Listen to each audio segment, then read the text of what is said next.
Good evening, everyone. I'm going to call the Board of Directors meeting of the Costa Mesa Sanitary District for January 26th to order. Before we begin the regular items for the board, Director Wiltshire is ill this evening and has asked to participate via Zoom, and due to new Brown Act regulations, because we have not published her address on the agenda, we need to have a motion and an action from the board to allow her to participate virtually. I'll move for approval for her participation. Second. We have a motion and a second. Madam Clerk, since we have one director on virtual, then we'll need a roll call vote whenever we take a vote. Director Wright, Yes. Director Wiltshire, Yes. Secretary Perry, sorry, Yes. Vice President Uten, Yes. President Mike Schaefer. Yes. Thank you. Okay, so with that, Nicole, you are eligible. Okay. At this point, I'd ask everyone who's able to please rise and join me in a salute to the flag. I pledge allegiance to the flag Of the United States of America and to the republic for which it stands, one nation, under God, indivisible, with liberty and justice for all. Vice President Uten, words of wisdom for us this evening. Yep, please join me. God grant me the serenity to accept the things I cannot change, courage to change the things I can, and the wisdom to know the difference. Amen. Thank you, sir. I think we've already done this, but may we have an official roll call, please? Sure. Director Cheyenne Wright, Here. Director Nicole Wiltshire, Here. Secretary Arthur Perry, Here. Vice President Robert Uten, Here. President Michael Schaefer. Here. Thank you. Late communications. I have one late communication, and it's just an item for all of you. I'm going to ask that the board adjourn the meeting this evening in memory of a departed special district member who I think most of us up here know, Director Paul Mesmer from the Rossmore Community Services District, a gentleman who's been very active in ISDOC. He was currently the second vice president of the Special Districts Association. Paul passed away suddenly and unexpectedly, and so we will be adjourning the meeting this evening in memory of Paul Mesmer. Really great guy, and will be missed in the special district world. Okay, any other late Mr. President, could we let the record reflect that Director Wiltshire is participating pursuant to Government Code Section 54953.8.3 subsections C for illness? Thank you, Council. Other late communications? There was an executive memo for item H2 presented from Director Wright that was added to the dais and available for the public.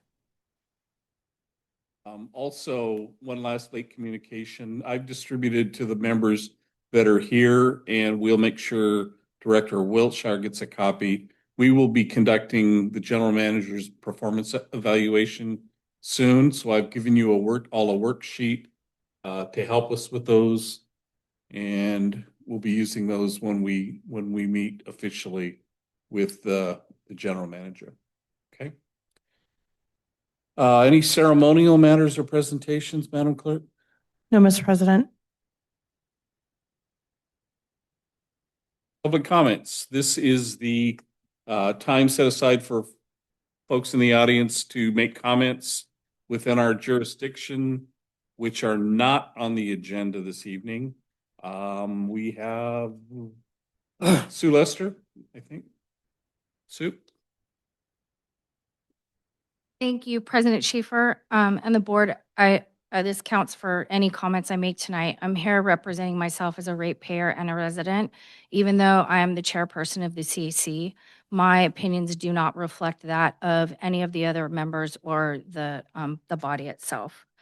My comment tonight for public comment relates to past compensation for board members And what prompted that was a staff meeting that came out January 13th that wasn't handled at a board meeting, that stated that meetings with GM per diem weren't covered. That meetings with staff members weren't covered, and that meetings with other board members weren't covered. So I looked up the operations code to kind of read what it said. I looked up your ordinance number 55 that is referenced on the expense sheets. And the one that you guys have online is actually not up to date with the one that you use now. I couldn't find it. It has like half the amount of meetings, so I'm sure I just didn't find it. So if someone could direct me to that after, that would be great. What I did is I looked up every single compensation sheet of every board member, of the 5 people who are currently on the board and the last 2 members of the board from December 15th, 2025 board meetings back through 7/26/21, because that's as far back as I could go online. And I went through all the sheets and found a lot of sheets where general manager meetings were compensated. I found past Eco Expo meetings that were compensated that have recently been said that you couldn't be compensated for them. There were a lot of things in relation to the statement on the January 13th report from the attorney that made me curious. Like, how did this start? I think that it started many years ago, but I wasn't able to keep going until I could find where it didn't happen anymore. I think it started because board members were, and this is assumption, were going to so many meetings that they just listed all the meetings by date, and then they got compensated for 6. And I think that created some confusion. I think that, and I mentioned this before, if you're going to be compensated for 6 meetings, then it should just say the 6 meetings on there, so there's no confusion as to what's an eligible meeting and what isn't. I don't think at any time that any member of this board or any member of the previous board was trying to get paid for something they weren't entitled to. So I want to be really clear on that. That is not what I am saying here at all. But what I am saying is I went through, I highlighted anytime something showed up that according to the statement that came out You have 1 minute, Ms. Lawson. shouldn't have applied. And I found 151 instances where those things were listed on sheets. That if you multiplied $295, it's over $44,000. Now, the good news is that I don't think some of those matter because there were enough meetings to compensate for the things that were listed. But I did find 78 instances that are valued at over $23,000. And I think somebody should look into it, and I don't know who should look into it.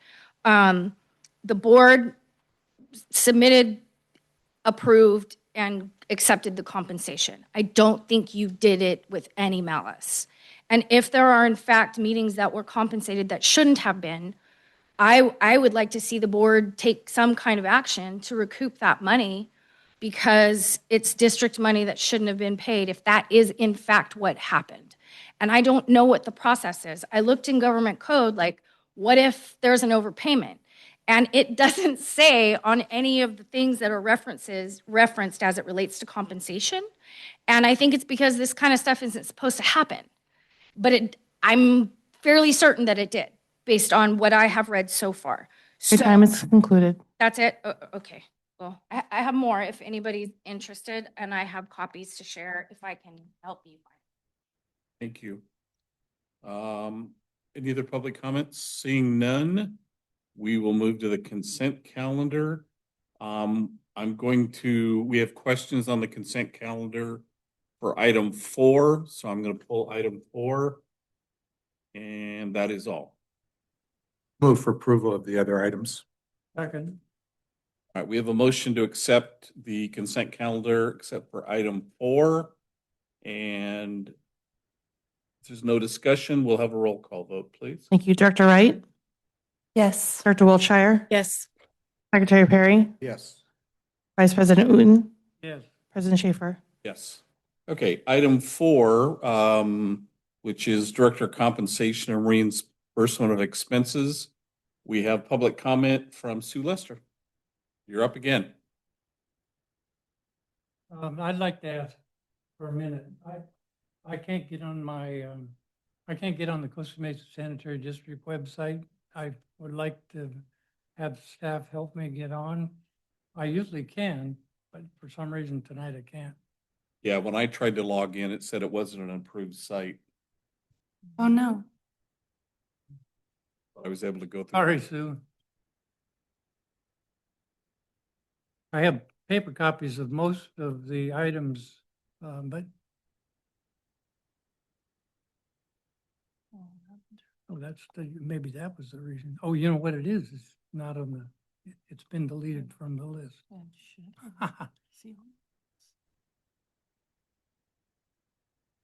Nice having our grandkids here to help us with computers, isn't it, Bob?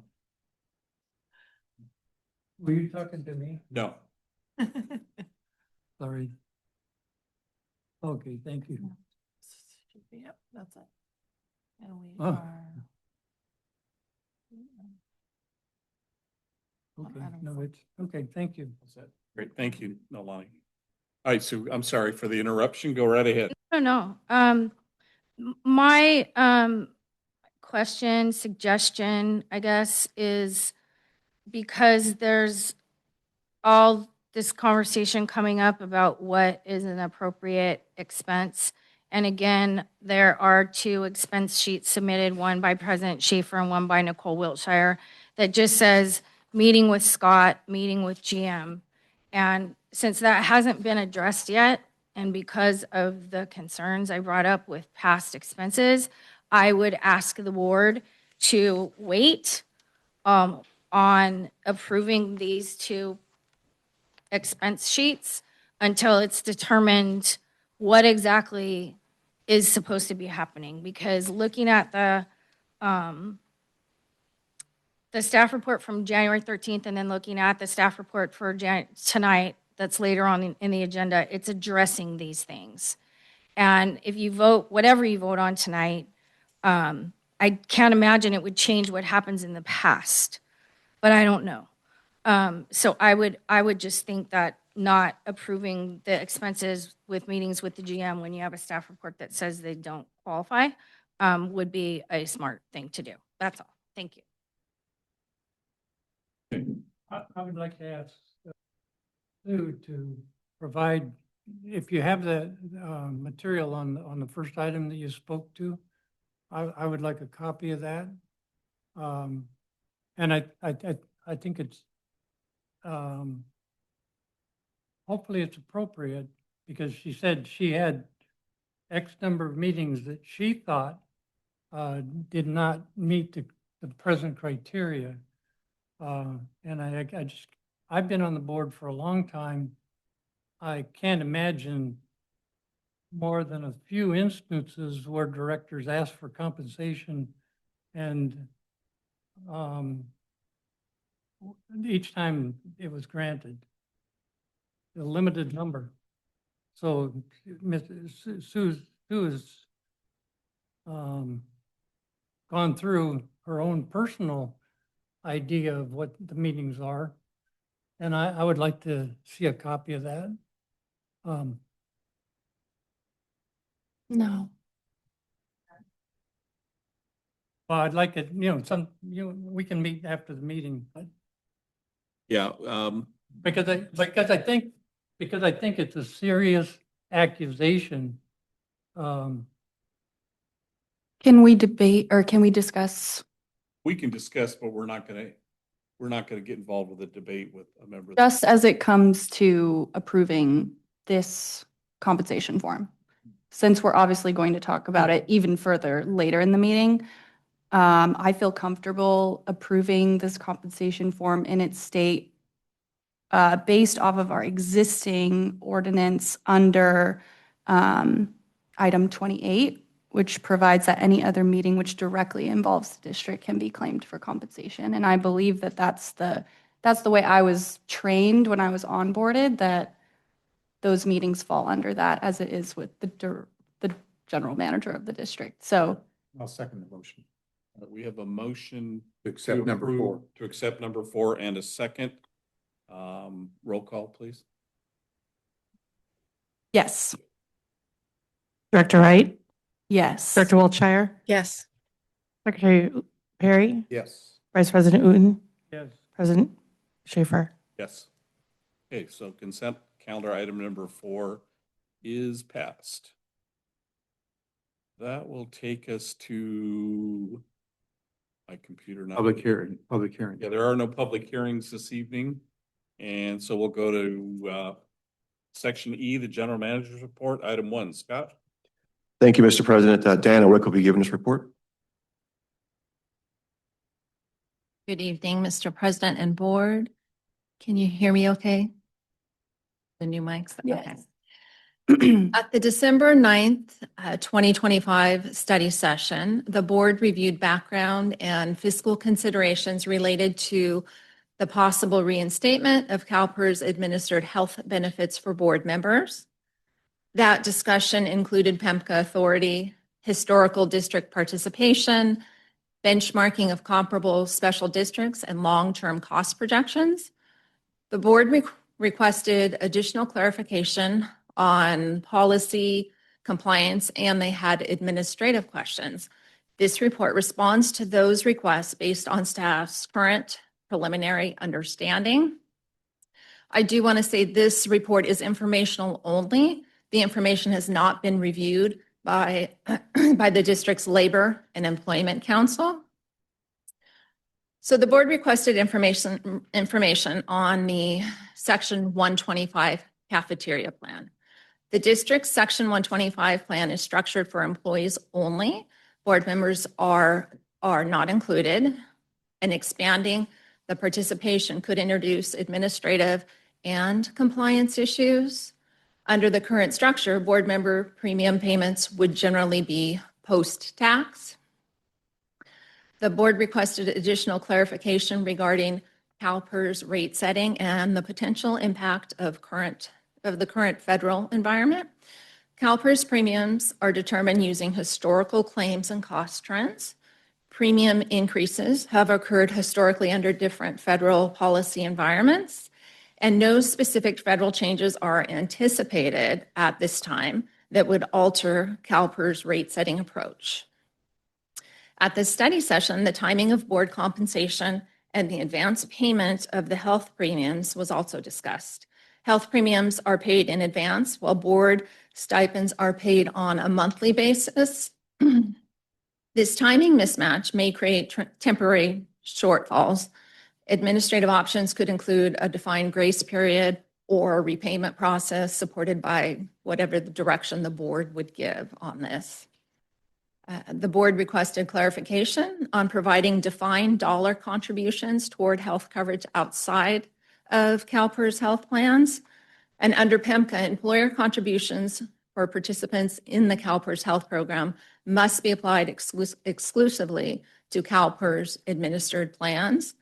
Cash payments or defined dollar contributions outside of CalPERS would typically be treated as taxable compensation.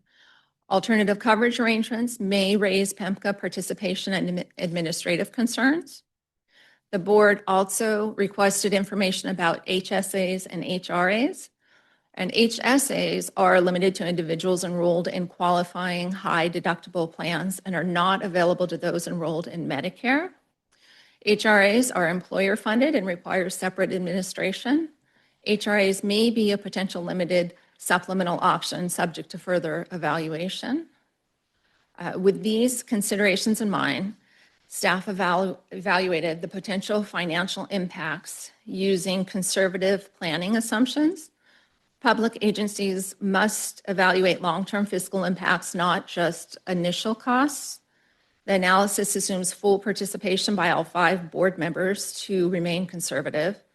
Monthly benefit levels analyzed were from $680 to $850 per month as directed by the board.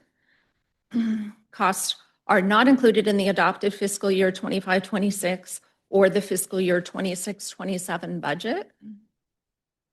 So with the $680 monthly benefit option for fiscal year 25-26, which would be just February through June, it would cost $3,400 for one board member and $17,000 for all 5.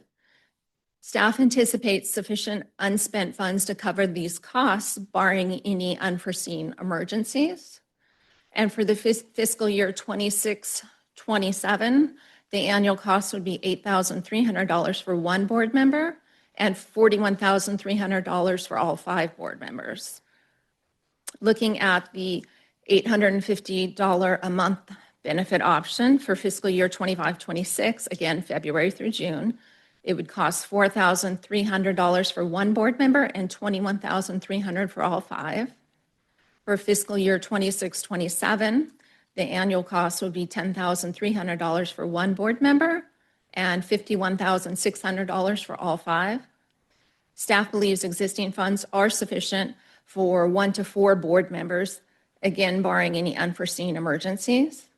If all 5 members wanted to participate, staff projects a budget shortfall of up to $25,080 in the wastewater fund.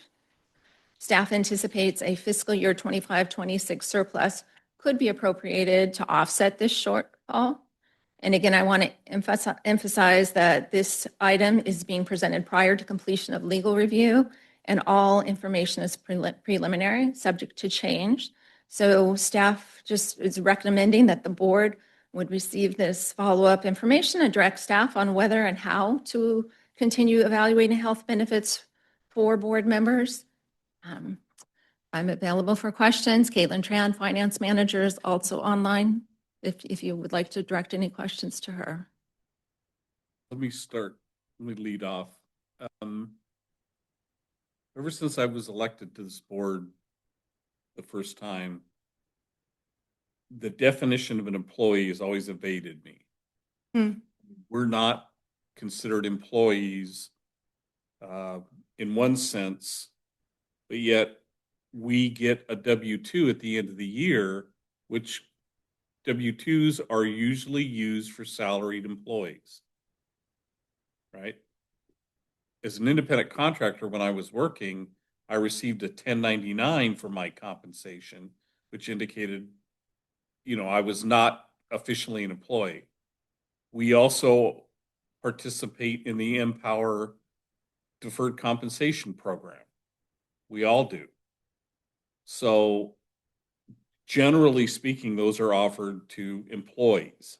So I'm really struggling with this idea of whether we're employees or not.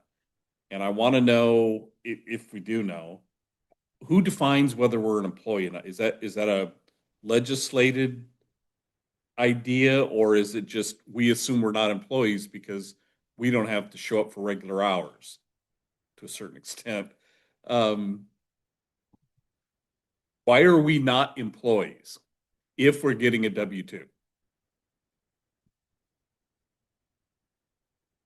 I can turn, I don't care who. I'll turn it over to district council, but maybe before I can tell you, we had a discussion at a board meeting, and I could, in a future board meeting or a weekly update, I could send that staff report to all the board members where district council determined it's been, elected officials are not employees. We've had that discussion in the past. Well, I know we've had the discussion in the past, but what overriding legislation or what overriding authority says I'm not an employee of the district?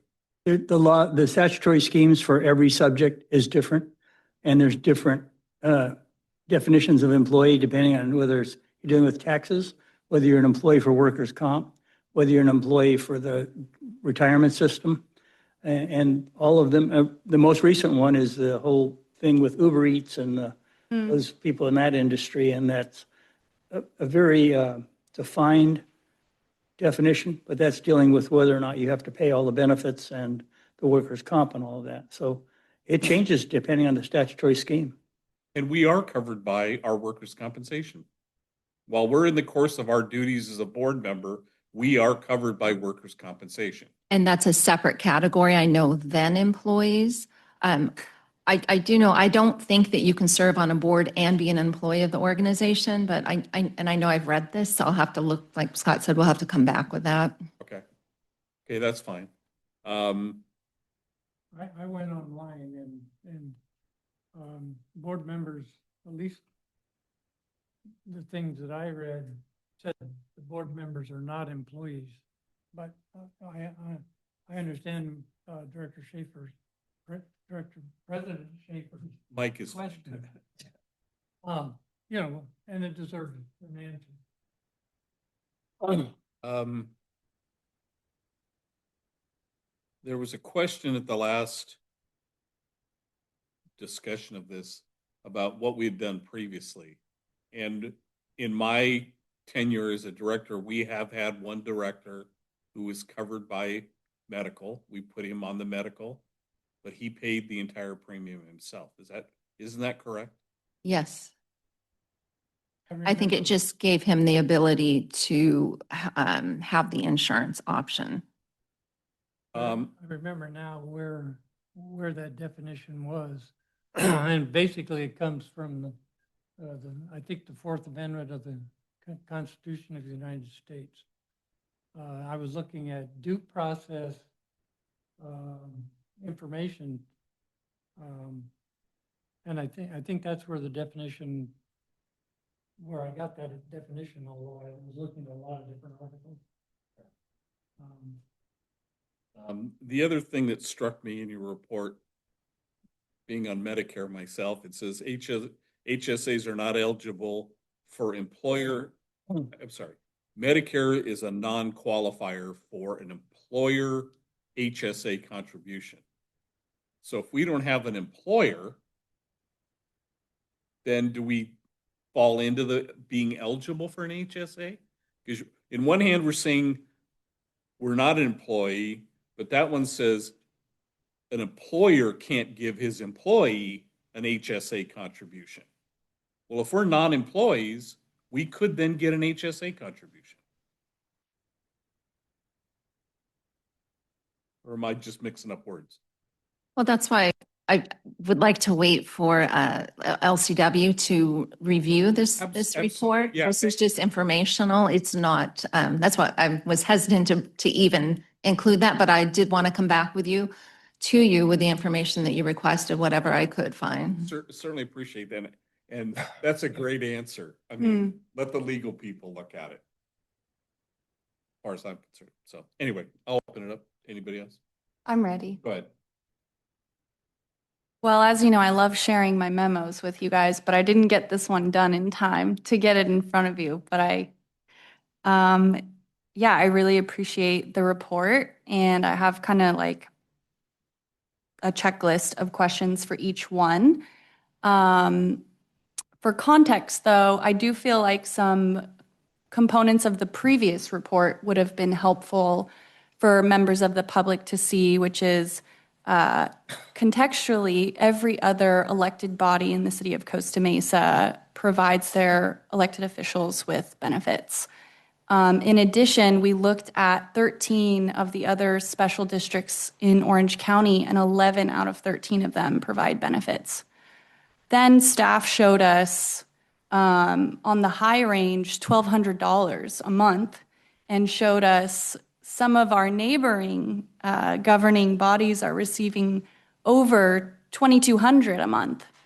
And so I did try to be really intentional and reserved about that $650 to $800 range. And I really appreciate your guys' support in understanding where I was coming from with that. It also is the minimum amount to cover the lowest plan for one person. So I think that would have been helpful context to add into the report just in the future when we have like compounding items like this, to make sure that anybody that's accessing it today can also see all the history of like past reports we've received. I think that would be smart. Also, you guys put all that work and research into it anyways. So, okay, so let's go item by item. So Section 125, the cafeteria plan. So I actually went the opposite. My understanding was that we were proposing to not add board members to the existing employee plan, but that we would rather establish a separate policy and CalPERS resolution specific to the board as if we're our own cohort. Do you recall that discussion in the past? I don't recall that the board wanted to do a whole separate one. No, I think that's kind of What we're looking leaning for is what you do want. Yeah, so that was my A lot of understanding. directions. Yeah, so that was my understanding in our past meeting was we're our own like employee pool in a way, however you want to categorize us. And so if that is the case, I don't see the Section 125 plan as a limiting factor in proceeding with the CalPERS benefits for board members. But a theme I'm hearing with this item is we need to clarify some administrative direction so that they can form a policy. It seems like as they were researching how to do this for us, they came across a lot of forks in the road of like, should we do this or that? Yes. Because you bring up a really good point about us having our own separate plan. And you know, if the other 11, I'd want to know whether the other 11, how they administer it. Do they do their own separate calculation? I would like to know that too. They are not, transparency is not, So they're not giving up that information. no. I know at the city level, and I think Newport Mesa too, it's a separate plan from employees. Yeah, so maybe our neighboring entities would give you more information. But yeah, so I'm gonna go through these and I'm gonna make recommendations to lead up to a motion of some sort, because I think we should be clear. So I'm suggesting a separate plan, not participating in the employee plan. And that makes a lot of sense to me too, because we're gonna have a much lower amount than the employees do. So I don't want to make your job more of a nightmare by deviating from that. Okay, the next one, CalPERS rates and federal factors. So I acknowledge that the CalPERS premiums can fluctuate annually based off of a myriad of factors. And I think it's consistent with how employee benefits are managed, but doesn't appear to present any unique concerns specific to the board participation. So I think it was smart to put like a macroeconomic flag on our radar, but it's not really in our control what's going on the federal level anyways. And I know we're all cautiously watching our own premiums and all that. Okay, premium timing and shortfalls. So once again, it seems that clear administrative policy needs to be established in regards of timing of payments, grace periods, or repayment processes if premiums are paid in advance and stipends are paid retroactively. This, however, feels like a straightforward implementation detail that can be addressed in the final policy language. I really would defer to you on a suggestion, but I don't think it's something we have a strong opinion on. And I wouldn't want it to delay any approval of a benefit framework, but I do think we need to make sure this is all in the language as to not cause any headaches, once again, for you guys.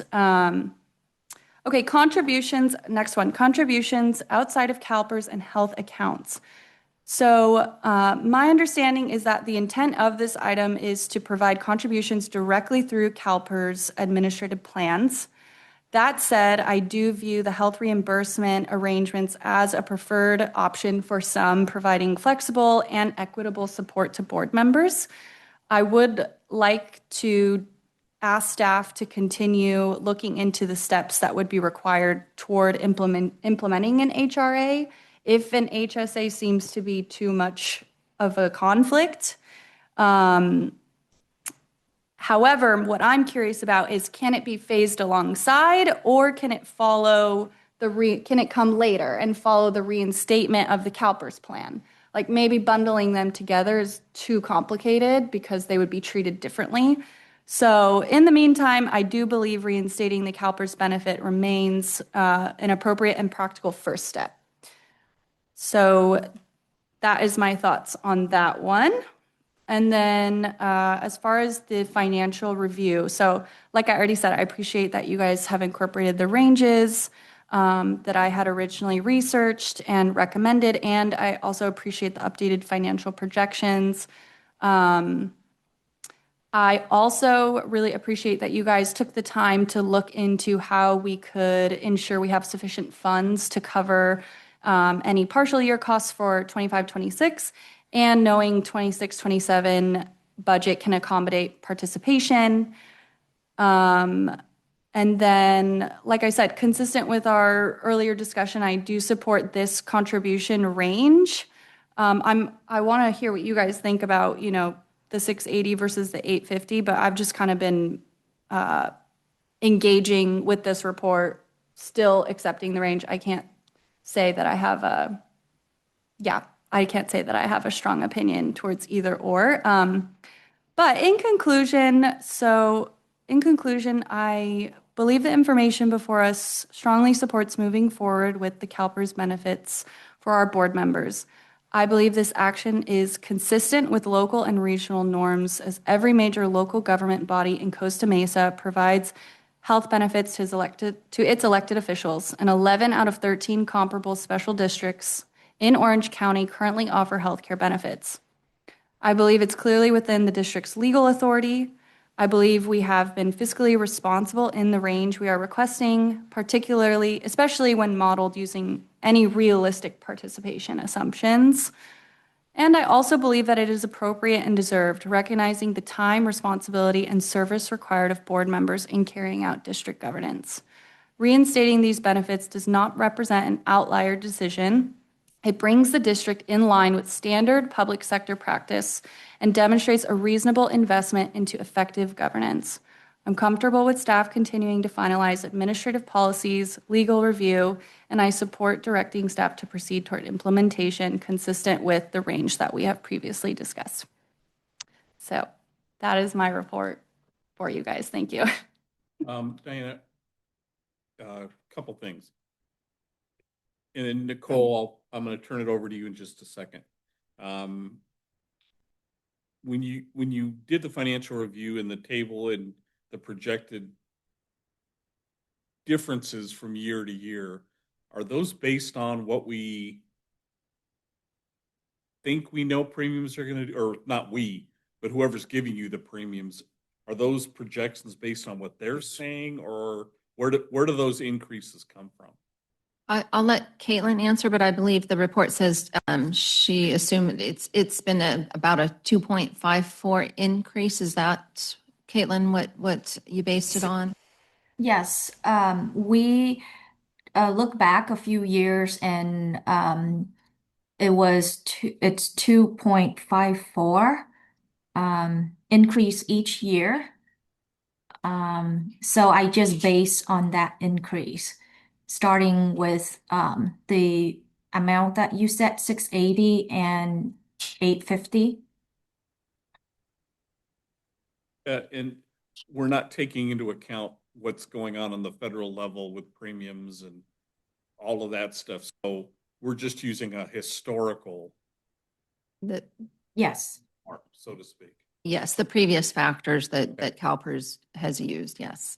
Caitlin, what was 2.54? Yes, 2.54%. Okay.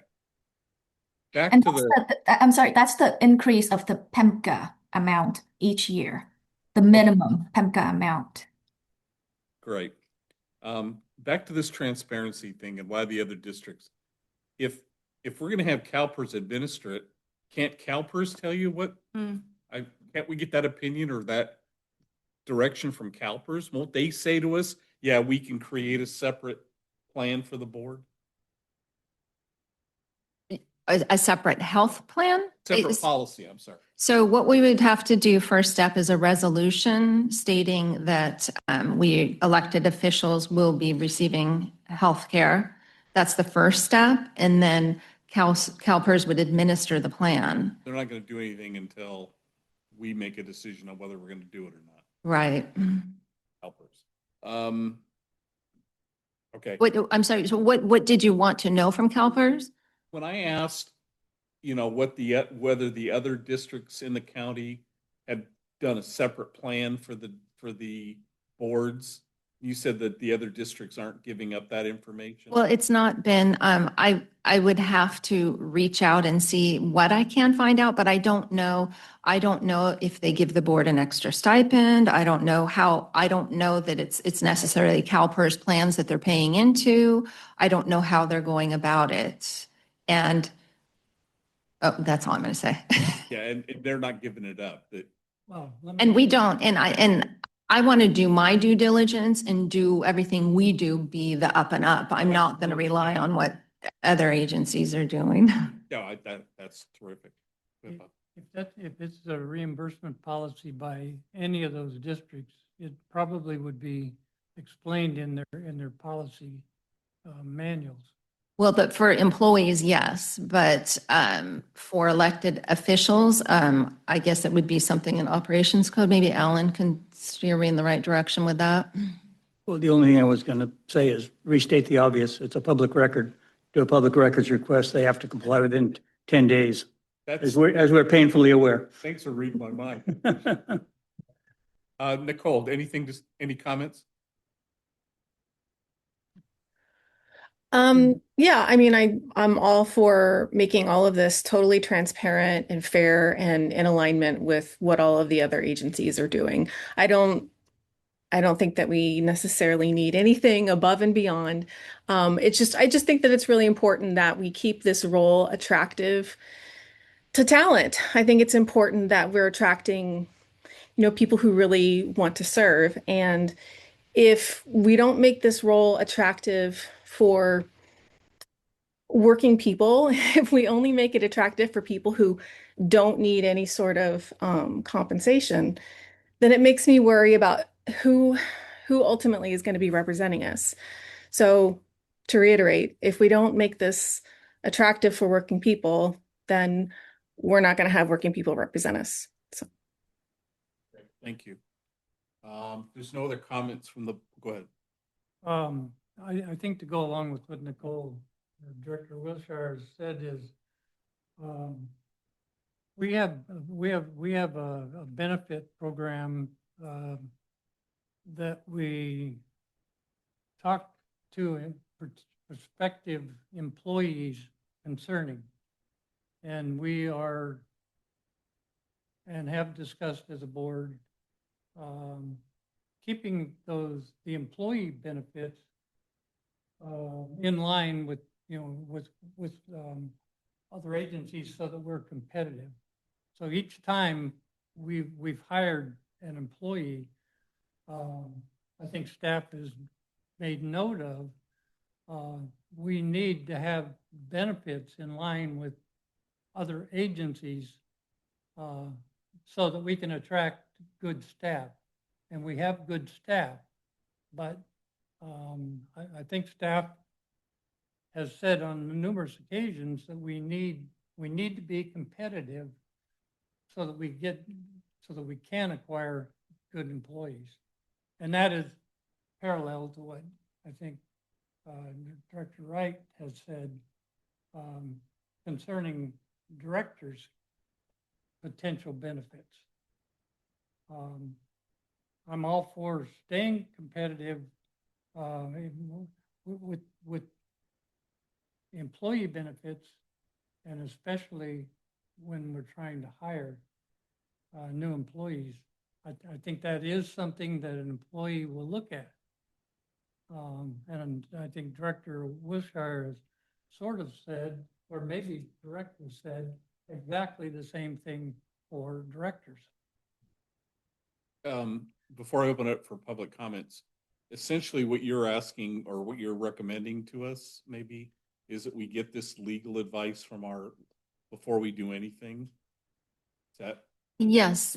I just would like some direction. I think staff would. And if you're saying no to don't go any further in this area, let us know and we'll spend our time on the other areas. Or do you want us to continue with all of it? You mentioned earlier about due diligence. You've done a lot of due diligence, and I know the five of us appreciate that. So, Mr. President, I think it would also be helpful to us if the board can give us directions. Do you prefer $680 a month or $850 per month? That would also help us as well. What direction you want to go? give them a range. Okay, yeah. I think we should go through each item and just, but we can do that after comment. I have one more comment. So like I said, I was doing research to also prepare for the per diem item, and it saddens me that this item has become, I think, quite hostile and assumed a malicious intent because I'm really passionate about fiscal responsibility. And it's something that I ran on when I ran for the Mesa Water District Board. And as I was reading their current policy under benefits other and benefits flex credit for a 5-person board on top of almost $50,000 salary, they're getting $50,000 in benefits. That includes a 401k plan. It includes travel stipends, conferences. I was very attracted to the board members that sit up here beside me because they showed so much humility and restraint and commitment to the values of good governance. And I just want you guys to know that if there is a passion for fiscal responsibility, I'll gladly join you all at a Mesa Water Board meeting down the road. So yeah, I have more. I also researched a lot about their per diem and stuff, and so I'll share more about it later. But you know, they're right down the street. So yeah, thanks for my final Thank you. little quip there. So turning it over to public comments, Rosemary, I think you indicated. Okay. Thank you, President Schaefer. I just wanted to say that I do not support this proposal because Director Wright mentioned that Mesa is not fiscally responsible doesn't mean that this proposal is fiscally responsible either. It made me think the discussion of what an employee is. An employee is somebody who oftentimes is trained in the industry that they plan to work in. They compete for a position against other applicants, and they work normally a benefited 40-hour job to receive benefits such as medical, dental, retirement, things of that nature. So I definitely do see the distinction between an elected board member who is, from what I can tell, very committed to the community, longstanding members of the community. Also, the distinction has been to learn on the job about governing and assisting staff with some of these decisions. I don't agree that because every other agency receives benefits, requires that this board of directors receive benefits. It is a very small district. The scope of work is extremely limited. This is not OC San, nor is it LA San. I am a big fan of fiscal responsibility and, of course, attracting top talent. But I also believe that within the community, we have a multitude of community members who would definitely love to sit in your chair, also without benefits, particularly if they're only having to commit to a few additional meetings a month. Thank you.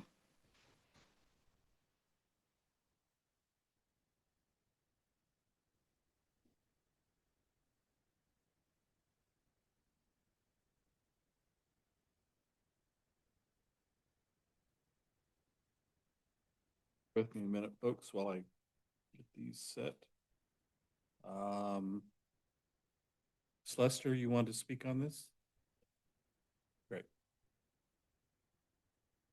Thank you.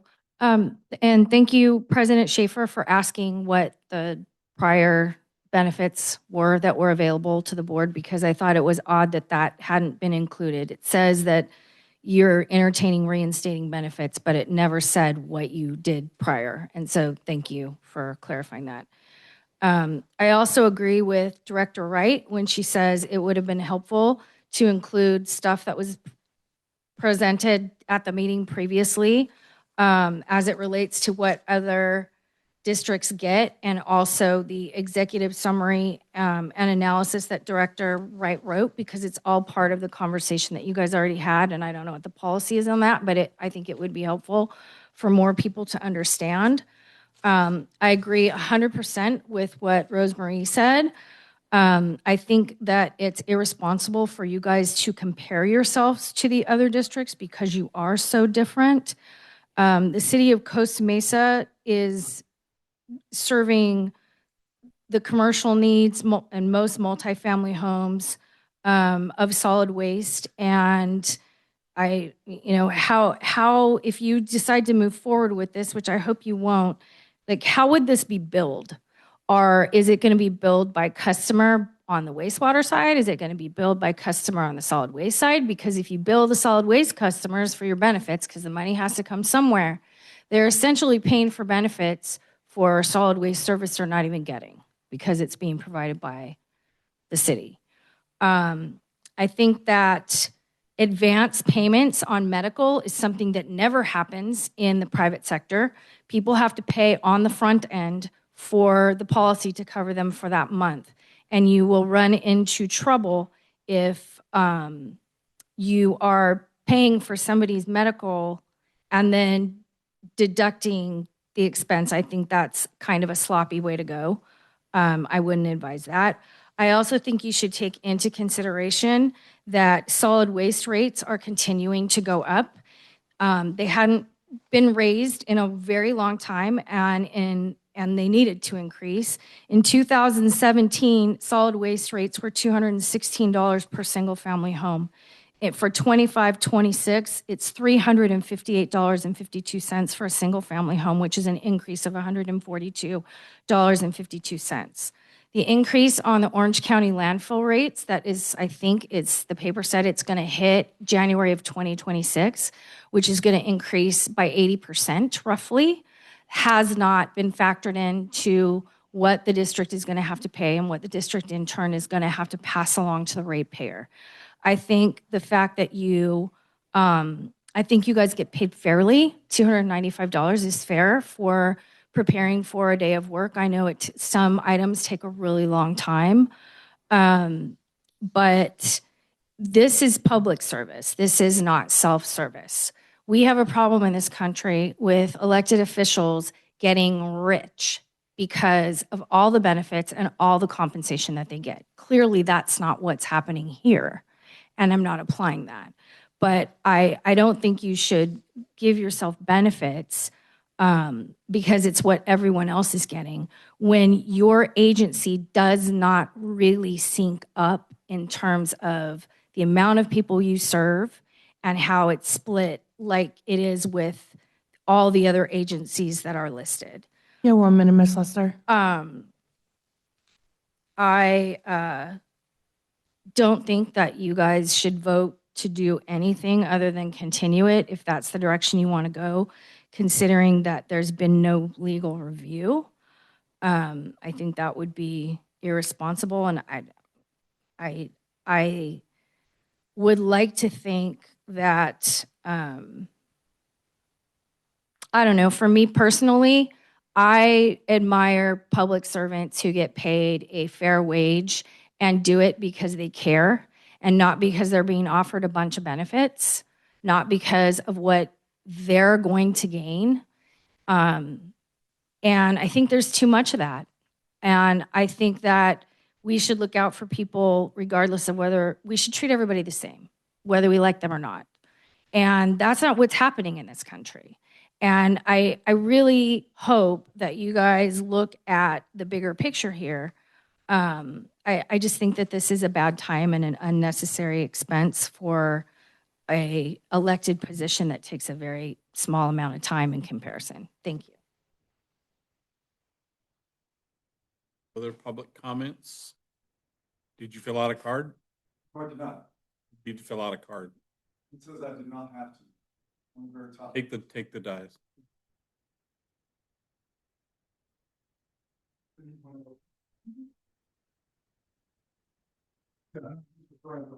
Public comment card, but just some information points here. In short, I think this is a worthy topic to discuss and debate, but not decide tonight or even anytime soon, because it does have some long-standing issues, right? I've been texting with some fellow citizens, and this topic, the 680, 850, no one knows what the next year, let alone the next decade, will have. I could see that passing, that number for the health benefits, passing the compensation for the directors. in short order, in less than 10 years. And no one can say otherwise, right? For a number of reasons with our healthcare system. So you should consider that. But I am torn. I see both sides. I would first, and Director Wright's very good comments in the comparables, right? Other special districts, other Costa Mesa officials get health benefits. But I last, to her and to staff, what is the per capita ratio for those other officials? Meaning our fairly small district, is it similar to Irvine Ranch Water District, right? Something like that. What is the person being served ratio? You know, that's important, right? Again, a big city like Santa Ana or something like that, you could see a bigger draw of resources, revenues, what have you. Let me just give this. The president gave asked a very good question. What is an employee? And I'm not an AI person, but I think AI gave a pretty good response here. Blah, blah, blah. They have a unique status, occupying, okay.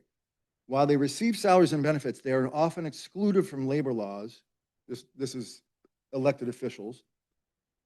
Do not have unemployment contracts and cannot be fired in the traditional sense.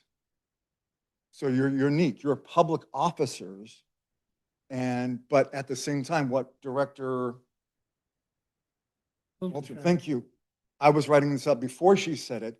The bottom line is, if you compensate people better and enable the lower income folk to consider that position, that's going to attract, in my view, more possible talent and lower income. This is a small district. This is not a big national congress or something like that. But the bottom line, was just ranked last week by some of the best places to work? In-N-Out Burger. What do? They traditionally pay 20% more to their starting employees, and they work their asses off, but they get a little bit more dough to attract a little bit better talent. So I'm torn, but the bottom line is, if you compensate the board, this board and future boards better, it's going to enable, I think Director Wright said, some lower income folk to possibly consider serving, and they're not going to get rich, at least at this district, right? We know that. So I think that's my speak for now. Thank you. Cindy, this shows that you wanted to speak on H1 and H2, but you're more than welcome to speak on this item. Yeah, absolutely.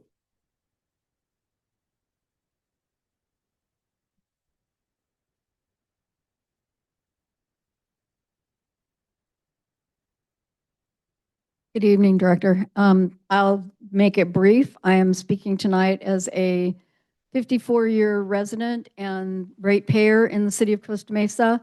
My husband and I have had property ever since we've been together. So that's 1972, and his family moved here in 63, and they had property. So we've been ratepayers and property owners in this city for a long time, and I appreciate everything that you and the staff do. You do a phenomenal job. And I'm not in favor of this at all. I don't think you guys need to get this compensation going right now. This is not the time to do it. Everything is going up astronomically. I agree with everything that Sue Lester said. I agree with everything that Rosemary said. And I think that this is a very unique district. And I don't know that we need to make it any more attractive. We have 3 sitting board members right now that have been on this board for a long time and were working when they first started on the board and still serving on the board and doing a phenomenal job, as was Arlene Schaefer before she retired. She was working several jobs. So I don't understand why we need to all of a sudden make it more attractive. I think it's a very attractive position myself. And I think that you are very fairly compensated already.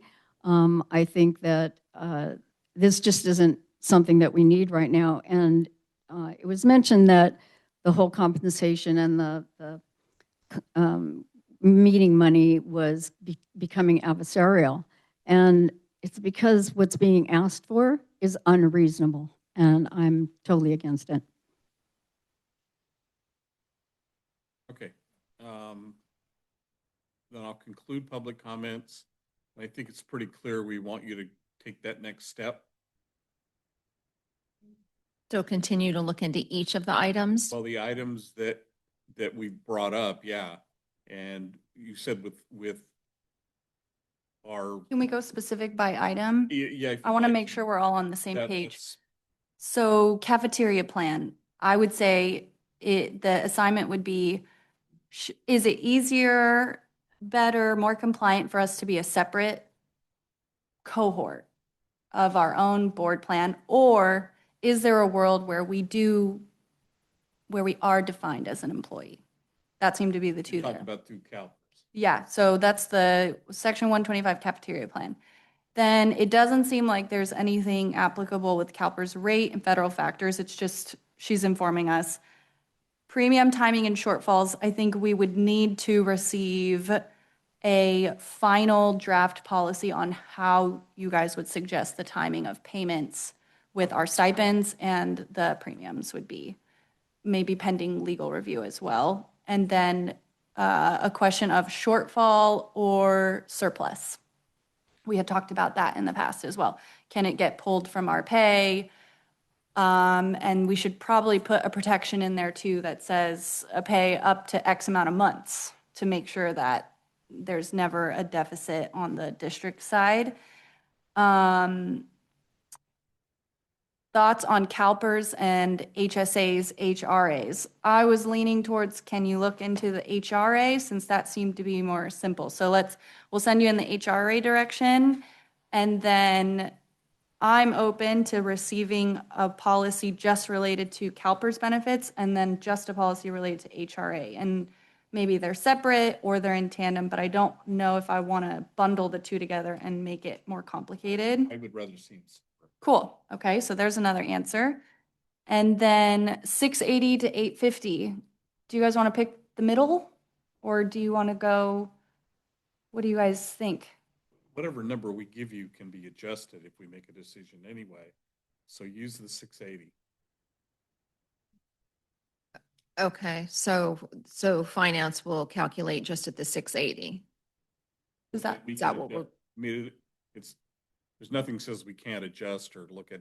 Well, it's better if you tell us now, because if you adjust and then we go back and do some more work. So if you could tell us what number it is, we can come back to you and that's the number we would stick to. Because if we go with 680 and then you raise it, then that information we're giving you is incorrect. can I be honest? I kind of like going with the highest because then we know that's the greatest financial impact possible. Good, excellent point. Okay. Okay, thank you. 850, and there will not be any higher, there might be less. And then we're good about, then you've already done budget considerations, and I'm trying to think if there's anything else in the policy that we would want to make sure we have. I think that dots all our I's for the policy. One more I want dotted.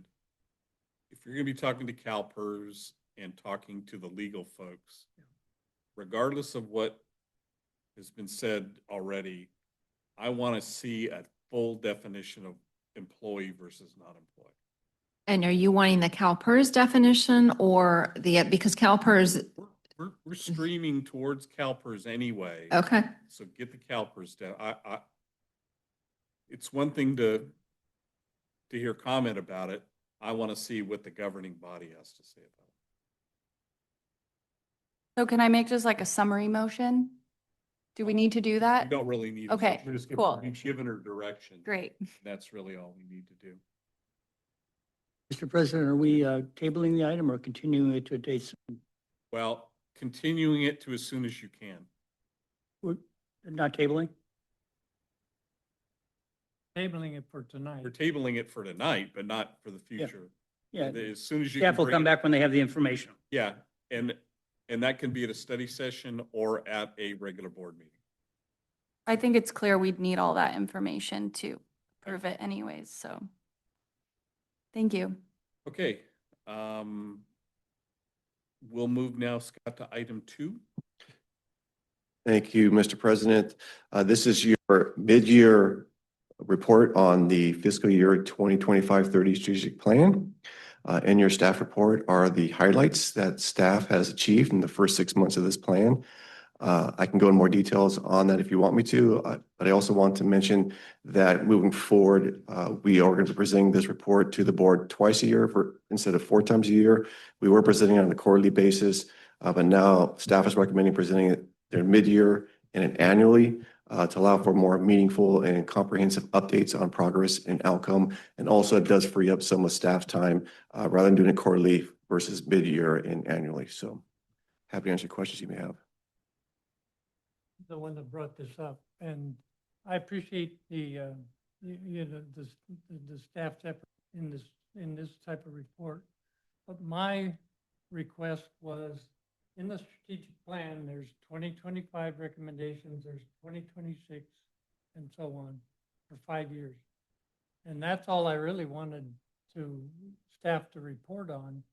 There's I think 4, maybe 6 2025 strategic plan goals. And so that's all I really wanted in this report, was how staff is progressing, if or not, with the timelines that are set in the strategic plan. So I appreciate the huge amount of effort in the report, but that is not what I was looking for. And I'm open to whether it's done annually, quarterly, or whatnot. But I think with if it's down to 4 items or 6 items, you just either said, we met the 2025 goal, or we didn't, and just a few sentences about we met it or we didn't meet it, or that's all I really wanted. So thank you for the work you put into it. It was illuminating, but I agree, it was a lot of work. Other comments? Nicole, anything to comment on this? I'm seeing a head shake no, so okay.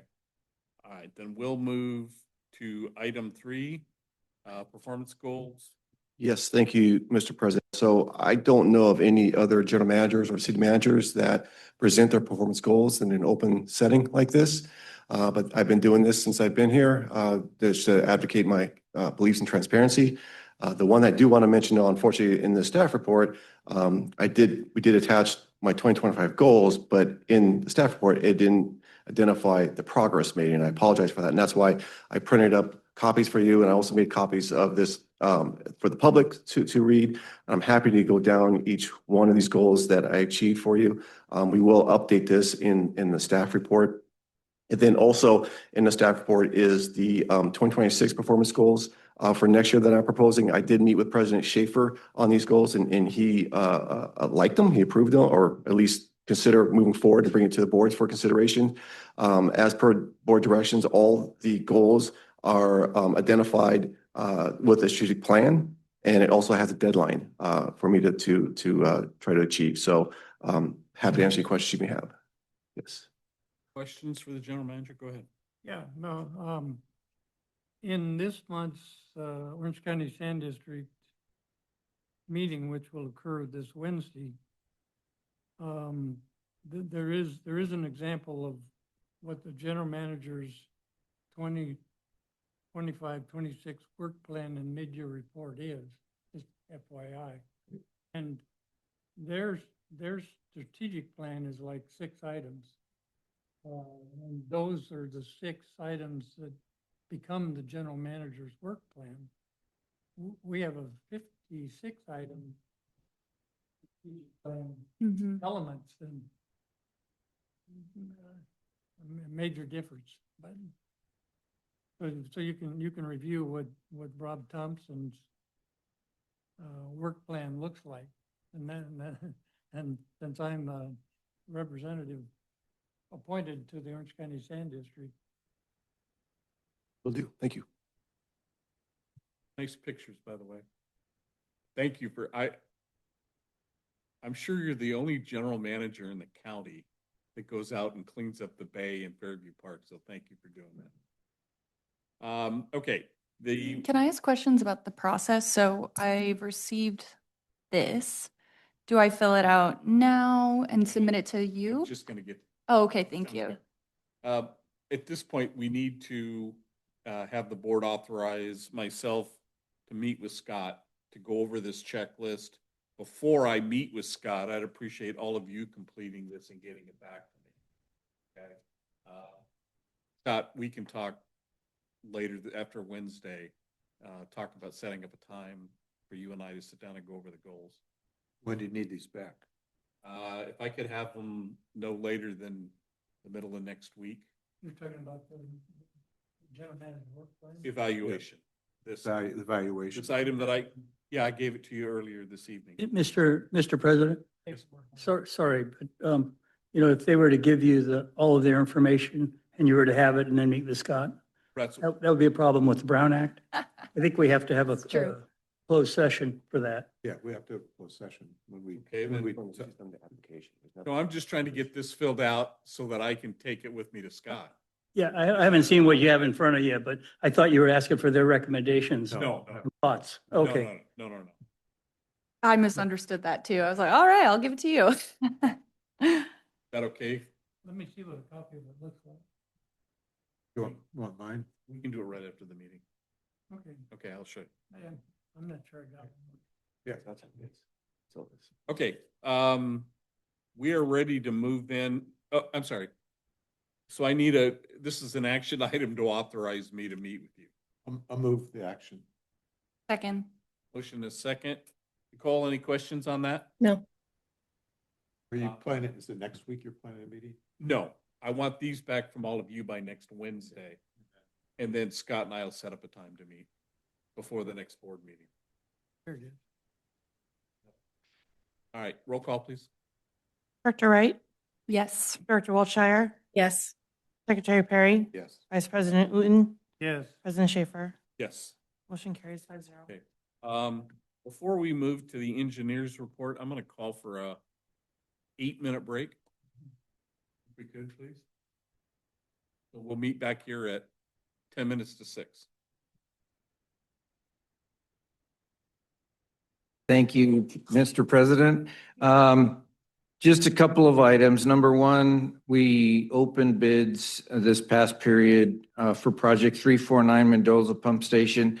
As you recall, we extended the gravity sewer to the Mendoza alleyway. Now this is the main part of the project where we will extend the sewer onto that, into the pump station property, I'll say, and then we're going to work on redundant force mains and connect an overflow from our wet well. That project will be coming for your approval to award a contract next month. Second item I want to discuss is there's a couple of items that I'll be bringing to you this upcoming study session. One item will be to discuss the top 5 or 6 CIP projects, why they're important, and why I think they're the most important 5 or 6 projects. And I would like to, throughout the year, bring another 5 or 6, and then throughout the year, we'll get through the entire list of what we're doing from a CIP perspective. Second item is I would like to discuss with the board during the next study review session, our public portal, some of the limitations we have with our current public portal, staff's needs, and potentially options for proceeding. So that's something that I'll be bringing to you during the February study session. With that being said, I suspect you read my report, so I'm not going to go over too much in there, but if you have any questions or need additional information, I'm happy to answer your questions. Thank you. Any questions for the engineer? Nicole, any questions? Seeing none? Okay. Thank you. Thank you. Mark Davis is not with us this evening, so I assume there's no treasurer's report or anything. So we'll go to attorney's reports. Council. Thank you, Mr. President.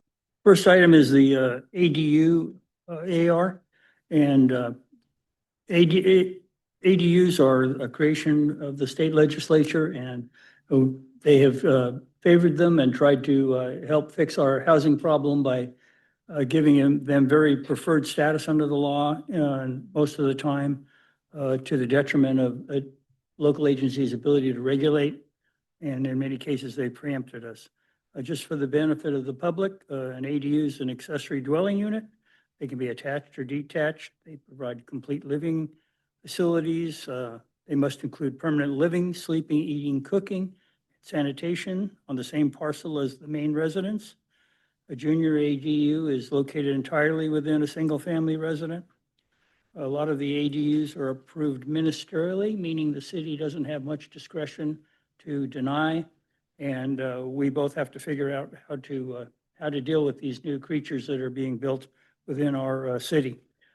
Could you, again, what a junior AD is? A junior ADU is located entirely within a single-family residence, and it may include shared sanitation facilities or separate, and they're usually smaller. 600 square feet? I'm sorry? Is it under 600 square feet or? Yes. Yeah. Another, so the many limits on what we can do with ADUs, and one of them is, we have a capacity fee. Our biggest concern is capacity, and our erstwhile district engineer has reviewed this, and we've determined we have the capacity for these, although everyone's projecting how many ADUs will be built, but we think we have enough. The other issue is whether or not they can pay for what others have paid for, namely the lines and what it takes to maintain the sewer system. And we generally cannot charge capacity fees. We can if they're over 750 square feet and it's being built with another new single-family dwelling. But we have to be proportionate, like we have to do with all our fees we charge. So we have limited ability to charge sewer capacity. We do have, we cannot also require separate laterals except in very limited circumstances, namely new construction of both the single family and the ADU. So they do have the ability to be on the same line, which is something we generally would prefer they are not. We can require sewer treatment transportation fees, namely pay your cost for flushing your toilet and what that service is. So we can charge for that. We can also charge for the trash too. So this is an outline of our ability to regulate. It's kind of a living document because the laws are changing fast. Gives staff a reference to refer to when they need to figure out what they're dealing with. And it's been through the CAC and it's submitted for your consideration. I have another question. Are you saying that the ADU, if it's over 700 square feet, has to be attached separately to the sewer line? It can be if, Can it be attached to the existing sewer line? I'm sorry? Can it be attached to the existing sewer line, or does it have? No, over 750, we can, if it's new, if both structures are new, we can require that they have separate laterals. What if it's a new one going in with an old house? Yes, then you cannot require a new lateral. You have to allow them to connect to the existing lateral. Okay, good. Go ahead, Mark. Yeah, Director Perry, in your question, are you asking the size and then can that size be connected to the existing lateral or not? Is that what I'm understanding? So I guess like our legal counsel mentioned, you can tie in that system to the existing. It also depends, I'm going to say, on how big it is, what the use is, and some other things. Is there a size of the ADU that qualifies that to where it can go? Right now, we're using the definition the legal counsel is providing us, and that's, Alan, is it 700 or 750? 750. 750. So 750 and above, we can do something with under that number.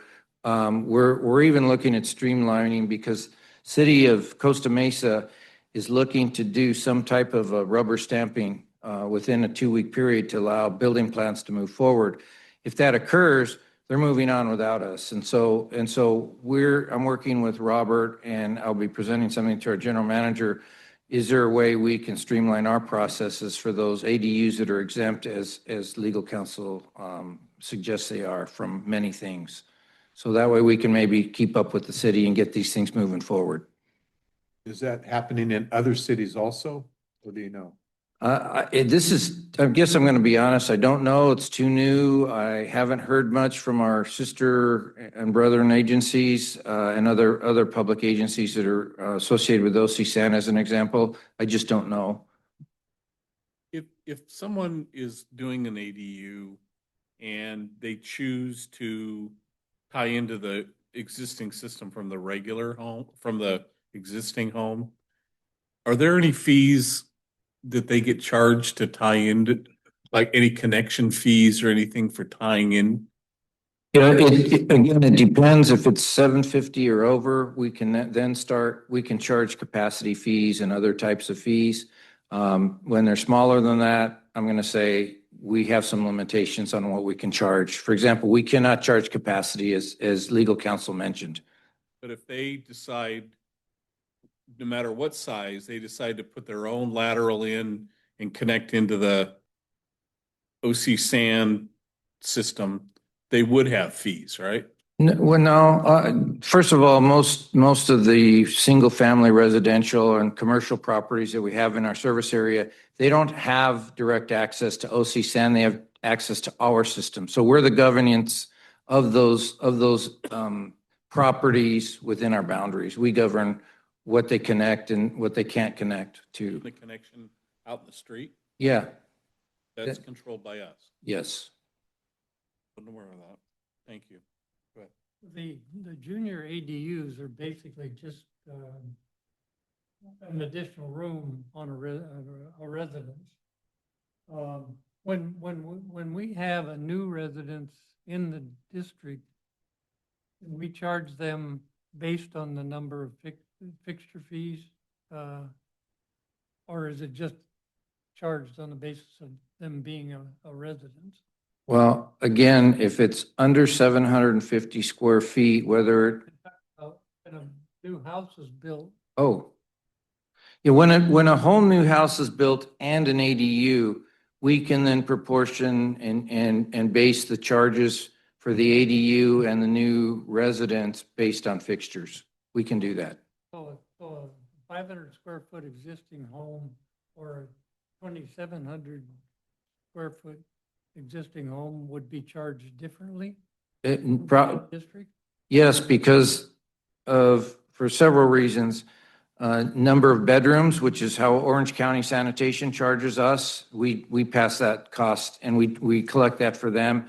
And the number of fixture units, a 500 square foot house probably has half the fixture units of a 1,200 square foot house as an example. Maybe not quite half, but it's less.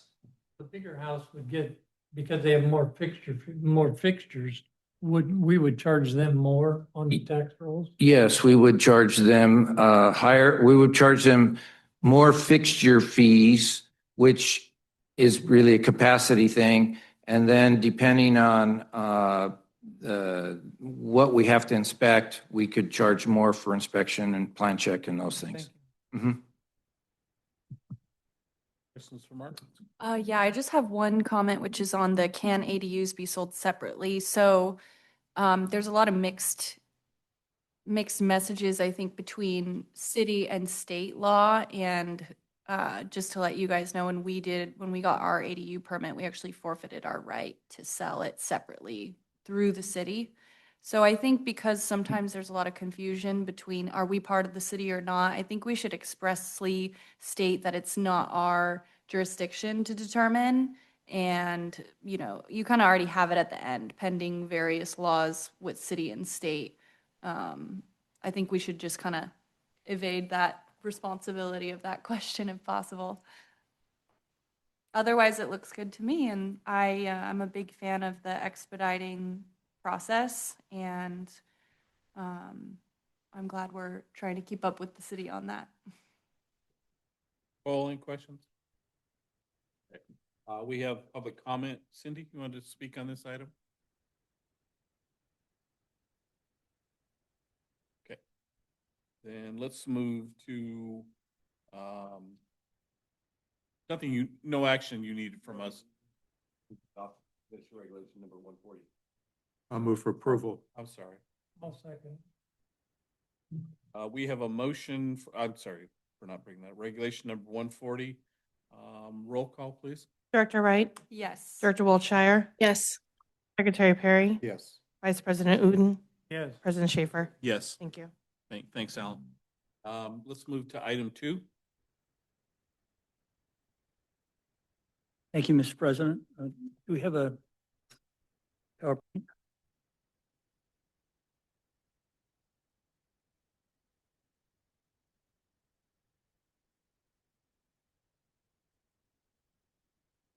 As the board knows, directors are entitled to a paid per diem sum for each day's service they rendered as a director up to 6 days per month. That's the authority for that is Health and Safety Code Section 6490. The statute provides that a director is entitled to be paid for each meeting of the board and for each day's service rendered as a director at the request of the board. It is the second part of the statute that we've struggled with. It's difficult, if not impossible, to have a request of the board in sufficient time to have the board act on it at a properly noticed board meeting. That's because the Brown Act requires 72 hours and a staff report has to be prepared. It just doesn't work well.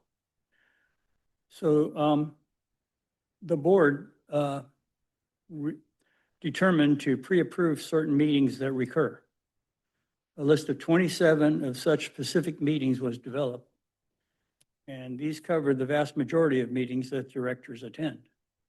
And I think those are up there right now, and there's 14, and then the second slide will be the rest of them. Yeah, thanks. So the list worked pretty well. The only category, it worked pretty well. The only category we suggest adding to this category is the meetings with the general manager, and because everybody assumed that would be a meeting that would be compensated. But of course, we're going to have a discussion about this later because there may be other thoughts about that. So that's the one we are, as staff, recommending that be added that was left out. But there are still unique meetings that arise and need director attendance.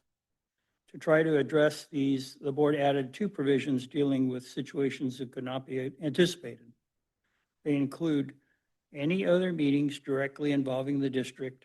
That was 1. That's 27, I believe. And then 28 is any other meeting indirectly involving the district by subject matter, provided the director submit in the request for compensation how the subject matter related to the district. Recently, the forms submitted for compensation did not always provide the substantiation. We believe that part of the problem is the fact our form was not clear on the requirement, and we're going to propose a fix for that. So we are suggesting that the form be revised to fix the problem, and we believe the problem will be taken care of going forward. We also suggest that each director submitting such a form describe in a brief report at a subsequent board meeting how the meeting or event indirectly involved the district by subject matter, the same as we currently now do for reimbursement of expenses. It's in the state statute that you have to provide a brief report if you get paid your gas mileage, but it doesn't say you have to do that for getting your daily per diem. So we're suggesting it's not going to be much of a stretch for you to give a brief report on how attendance at that meeting advanced the district's goals. The last point of clarification is remote meetings. The policy does not mention remote meetings. And since the COVID pandemic, the Brown Act has allowed certain remote meetings, and attending meetings remotely has become to be generally accepted. We ask that the board clarify that remote meetings will also be entitled to compensation, the same as live meetings. So in conclusion, staff suggests 1, add a general manager to the meetings to the list of 27 specific categories. 2, beef up the form used to justify direct and indirect subject matter meetings so the director provides the justification. 3, have the director report on the meetings attended, the next board meeting or a future board meeting. And 4, clarify the remote meetings qualify if that is the intent. That is a staff suggestion, and we'd love to answer any questions and listen to what the board has to say about this. Again, I'll start this.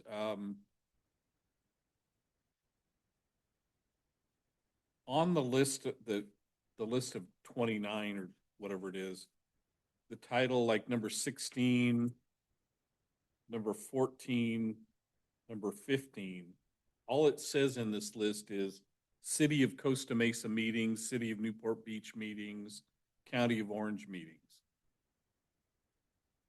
There are a lot of meetings that the city does that have no involvement with the sanitary district. And I think it's already happened where directors have asked to be per diem for going to certain meetings that we've determined aren't relevant to the district. By labeling these the way we've done here, it says City of Costa Mesa meetings. Well, that could mean any meeting. So I think we need to scope this down when it comes to that general topic. Good point. County meetings too, Orange meeting, County of Orange, County of Orange meetings, yeah. same thing.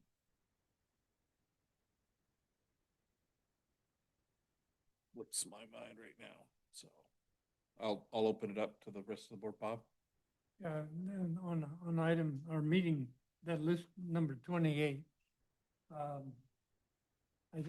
think we need to clarify, and the board approve what meetings that encompasses. I firmly believe that the eco conference should be listed on that list. And there's a number of other meetings, I think it would probably, I think it would be helpful if the board members knew that if you came to the eco meeting, it's one of the more fabulous district meetings.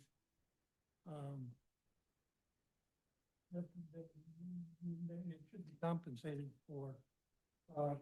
I would like to see a list of what staff believes meetings that would fall under that topic or not. By it not being on there, I guess that would be the or not. And I guess I also believe that formally meetings with the general manager are important, and that should have been compensated for. And for the since '06, when I've been on this board, they have been compensated for. And so I'm not sure why it's so black and white in the staff report to make that distinction. Mm-hmm.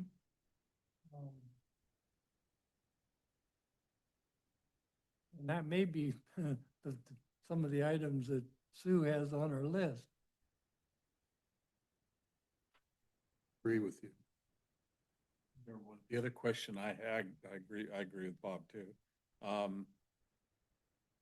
So with this new form about giving an iteration on what we learned at the meeting or why we went to the meeting or whatever, does that mean at the end of our agenda, currently at the end of our agenda, there's certain committees that get reported on, like me with SDRMA, ISDOC, CSTA, SARFA?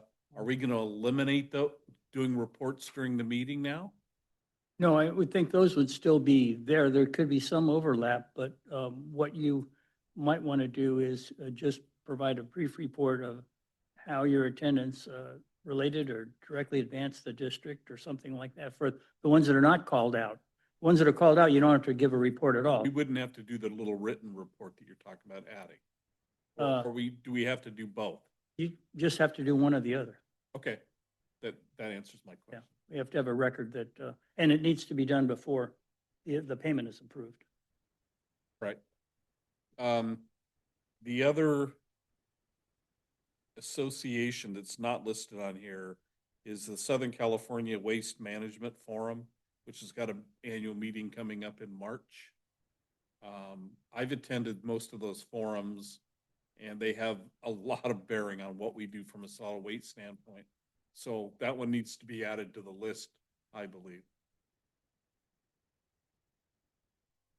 Looking through here, I suppose it could be any other meeting directly involving the district by subject matter, Yeah, I think so. right? Subject matter is solid waste, and that's Yes. kind of what we're in charge of.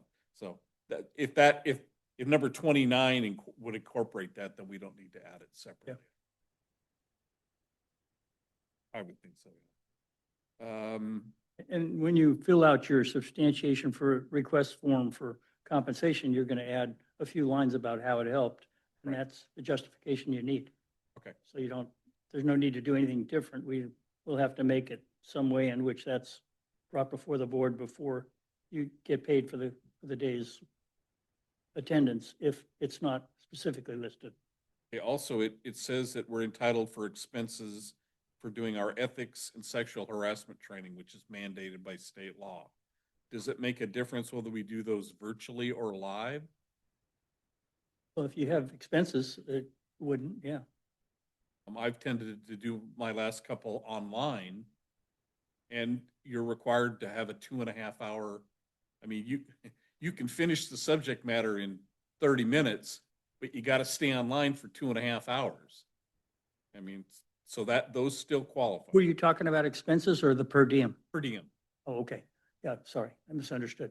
Yeah, the per diem, you could either specifically call it out, or you could say it directly or indirectly involved the district because you're required by law to complete this to serve as an officer, a director. Okay. The public served by you having gone through both those courses. So the per diem, I can't charge the district for the electricity used on a computer. That was a facetious remark, for the record. We used to pay for toner paper a few years ago. Yeah. Mike, the list I have says the Solid Waste Association of North America. Is That's SWANA. This is the Waste Management Forum. It's a different organization. Where's one about ethics? Section 301, 035, and 036. It's at the end of the list. That- You don't have that part of it. Okay. I went, also that class is not that easy. You have to really understand what they're doing because you have to take the test afterwards. On both On both of them. it's on really- both of them, there is a test. Yeah. Okay, yes, I'll speak on this item. So I think the context is in having two newer board members. You guys are right. These are, in some ways, these are explicitly listed, but they are very broad. And sort of the message I was getting was like, this is the way to be a board member, is go to these meetings. It's your responsibility to be informed in all these interconnected bodies. But at the same time, of course, even wanting to like go above and beyond, which is kind of just the type of person I am, I noticed that there are different types of meetings where I feel I'm bringing the most value to, and those tend to be more one-on-one meetings versus going and sitting and attending in a meeting. And so, of course, a bunch of questions have been coming up in the last few months. I listed out, these are all examples of types of meetings that have come up and either been yes, no, or I don't know. And I'll even just start with our existing list, which is approved conferences or organized educational activities.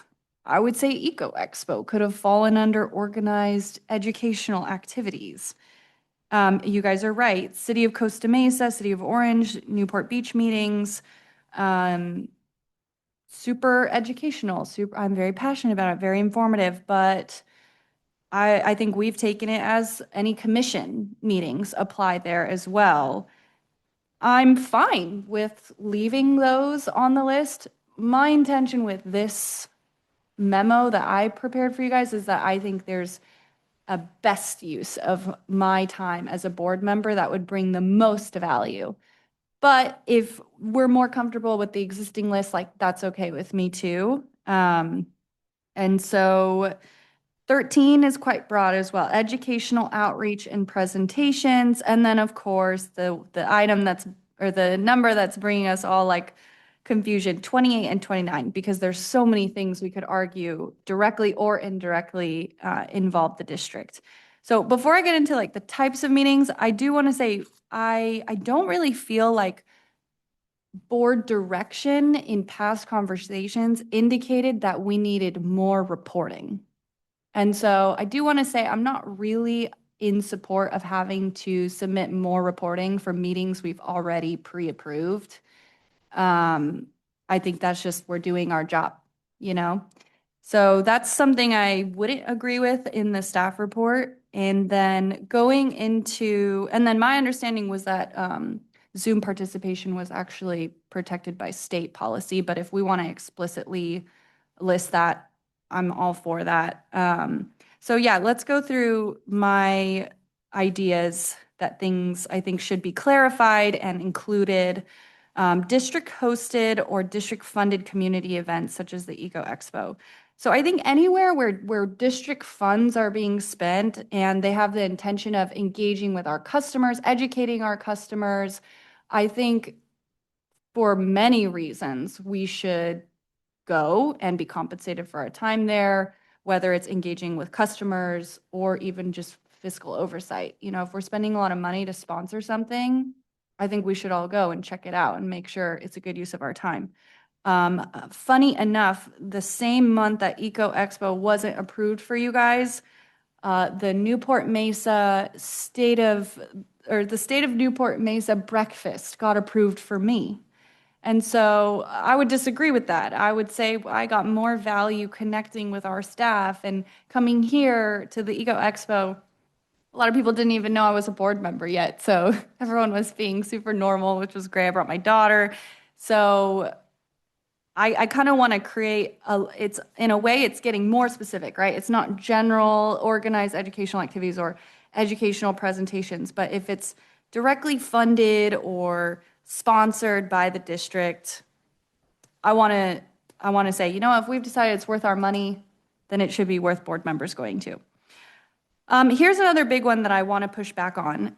Only making the policy to just the general manager, I have a problem with that. I have actually an example. So I want to specifically highlight meetings with district staff because they are experts in their respective areas. And I think encouraging like meaningful engagement with the board would make us better board members. A great example was I met with Mark and our other engineer to go over TESA.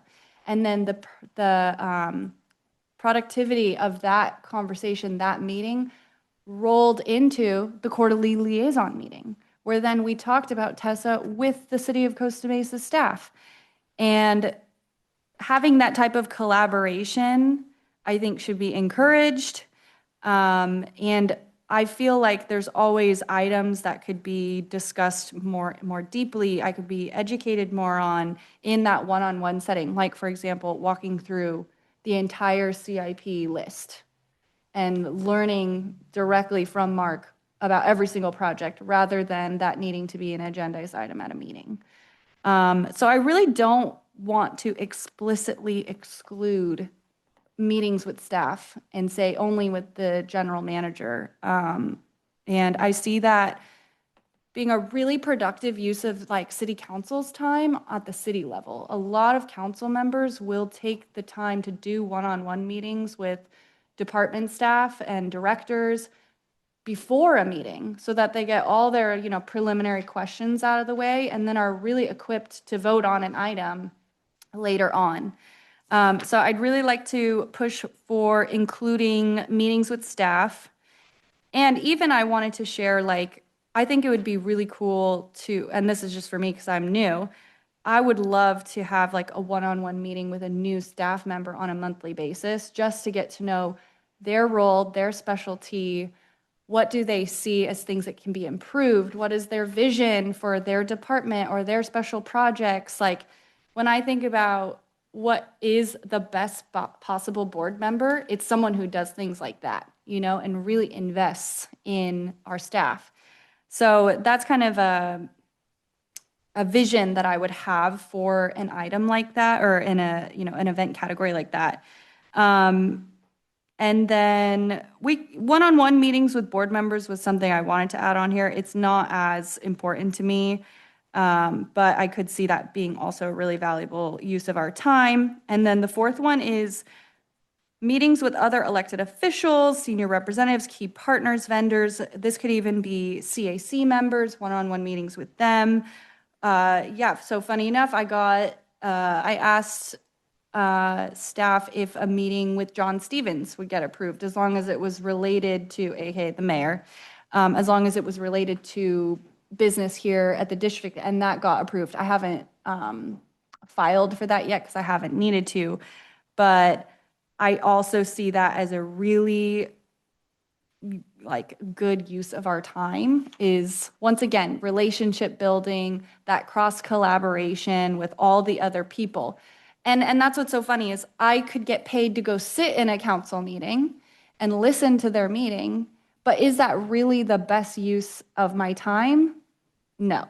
As a director, as being an informed citizen, all those things, yes, and I encourage all my friends to do that. But as a board member, I would love to have meetings with, you know, the public works director, the solid waste director at the city, start meeting with people from CR&R, like just to learn and once again have those like collaborative meetings. And I think basically,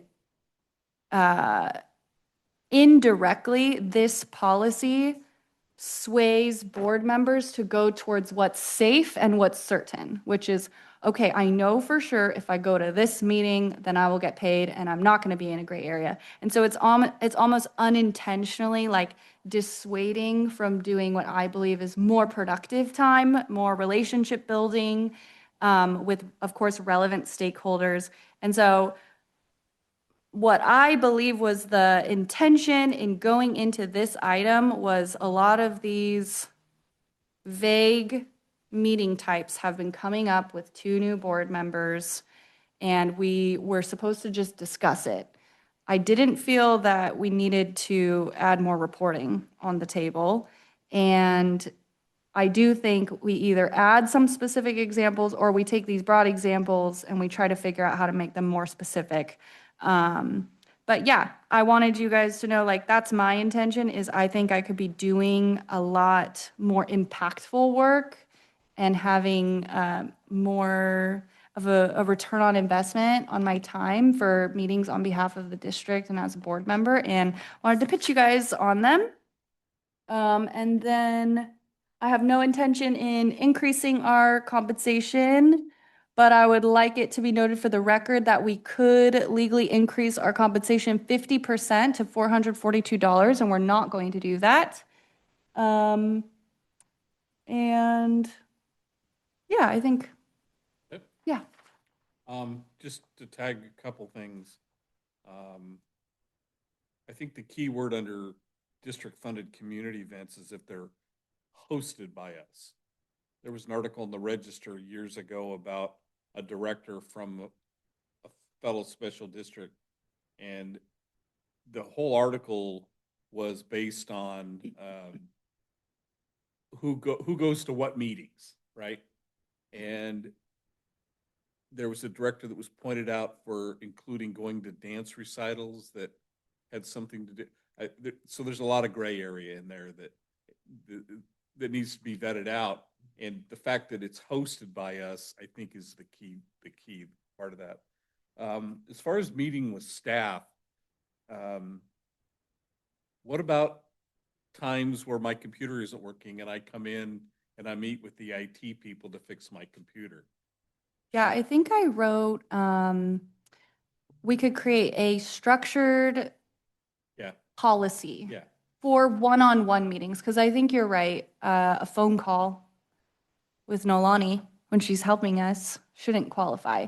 I'm hesitant to put a time restriction on it because an hour doesn't mean you had a productive meeting. There should not be a time. I agree. But I do think, like, basically I wanted to get a temp check with you guys, but I'm willing to think a little deeper about, like, what could qualify? I think, meeting with new employees, I have difficulty with approving that because we are not their employers, their employer, right?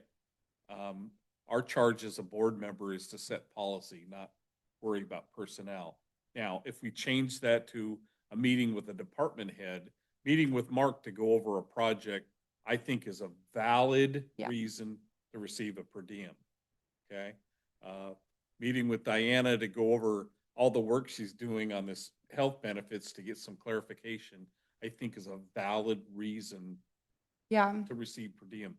But we could do leadership it would, or I know at SDRMA, we structure it with our department heads.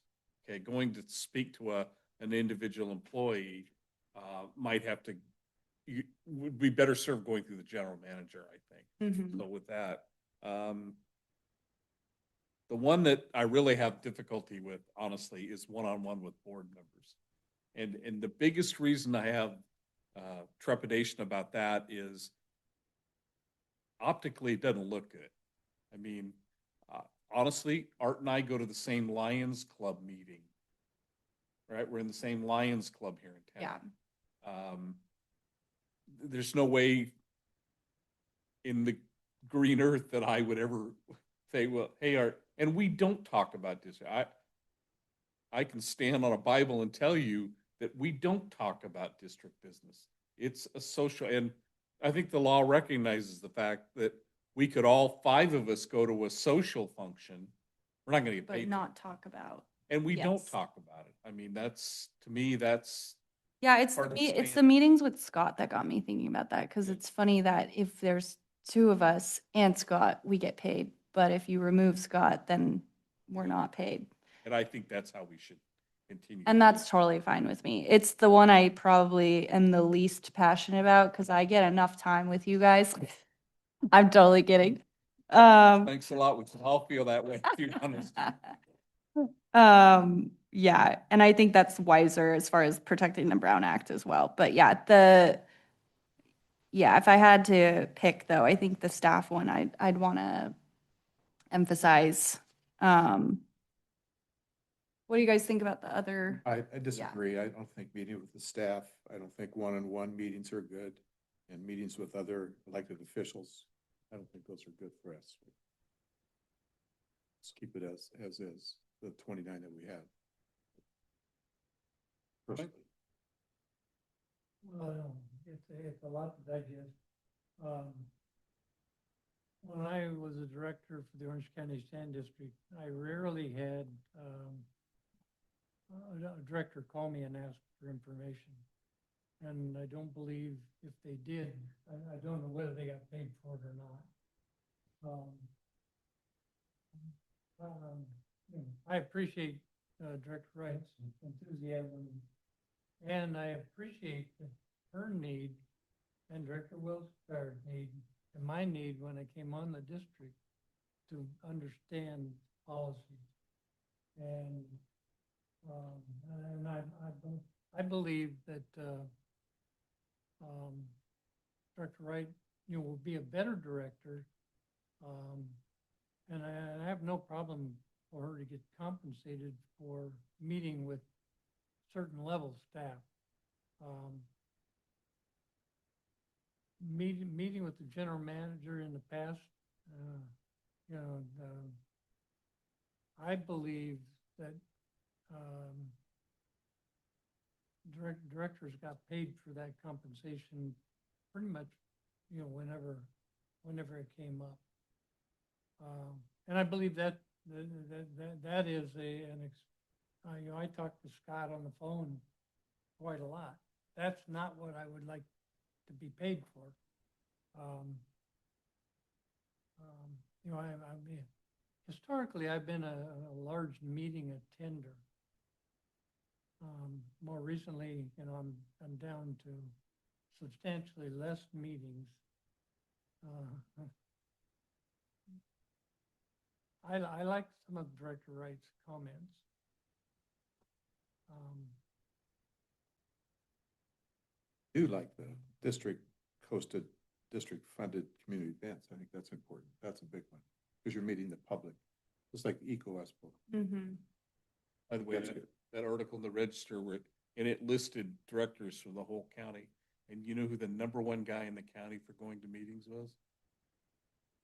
Me. You know, but I only got paid for 6. Yeah. I'm still, if I only need to put 6 down, that's one thing. But I think the public should also know that I go to More than 6, yeah. I go to a lot more than 6. Yeah.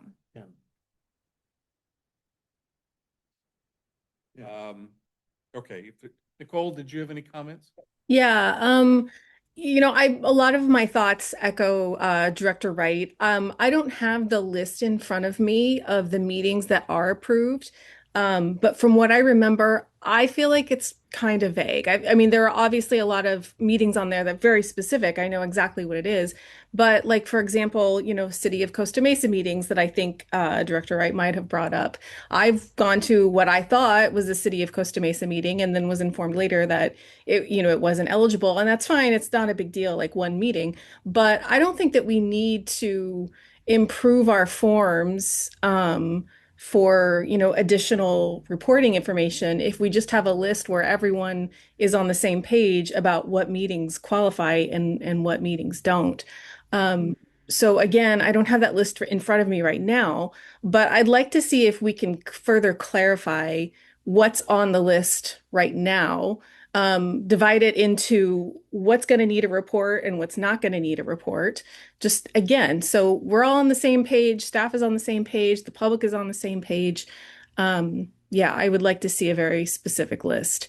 And then I have always believed this whole time that meeting with Scott was eligible for per diem. So I'm not sure. I didn't know if it wasn't. But I also think that we should be able to meet with department heads and a lot of our reports for study sessions and board meetings have big spreadsheets. I don't have a corporate background, so I'm not used to reading those types of documents. And if I could get a little bit of prep time with the person who prepared it, that would make me a better board member for sure. And if it can't go through that employee and it has to go through the general manager, then I'm fine with that too. Whoever can walk me through it. But yeah, I think that we just need a clear list of what's eligible, what's not eligible, what needs a report or a summary, and what doesn't. And is it possible that we can get that list? Yeah, we'll make Yeah, like soon, like by the end of the week, by next 2 weeks, what do we need to do? about tomorrow Perfect. by speaking editor. It's on the agenda report as well. Okay. Online. That? Oh, I thought we'd already had the list. Talking about the list you gave us tonight. Hey, Mike, how about a suggestion? Are you going to be meeting with Scott soon? I assume. Why don't you take our ideas tonight and come back with a meeting, maybe the next board meeting or the study session to go over it? Because we've talked, Cheyenne has some ideas. I'm against some of our ideas, but I like some of our ideas. You can summarize it with Scott and see if it's reasonable. How about with Scott and Olani? Okay, that's even better. And again, Mr. President, we have to make sure we don't violate the Brown Act. So if we're all giving our ideas to you and you're assembling it, that would. No, violate- just from our discussion tonight, he can take those ideas. Yeah, that's what. Is that, Sure. okay? Absolutely. That's what we're going to do. All right, Mr. General Manager? Absolutely. Yeah. So it sounds like we have majority support for more clearly defining district hosted events, leadership of staff leadership or department heads, and then I would want to know under what rule was a city council member meeting approved previously. And then, yeah, I think even going through City of Costa Mesa meetings and then deciding what commission meetings, yes or no. surprisingly, there is overlap sometimes, and it's fascinating, and I think it does make us better board members. We're collaborating, but other times I agree, it feels kind of like, I could have been doing something more productive for us. I don't think we agreed on meeting with the staff. I think we meet with the general manager. Well, From my memory. If we, Elected I think we should officials. discuss, if you're gonna have a meeting with a department head, I think it needs to go through Scott first. He Yeah. needs to be aware, Okay. rather than us just going, because the staff person might be intimidated. Like that. So if it's part of that, if meeting with Meeting with Scott or a approved by department head, Scott. you need to be aware of it before we even do it. And meeting with other elected officials should be based on the business of the sanitary district. You know, Yes. not personal business. Yes. It still would need to be directly related to directly involving the district. You wanna let me know when we can sit down then with that? And then come back We'll with do it a- this week. Are you gonna take public comments too? That, Oh, yeah. Are you gonna be taking public comments on this item? I'm getting there. Okay. Yeah. Is there a list of approved conferences as well?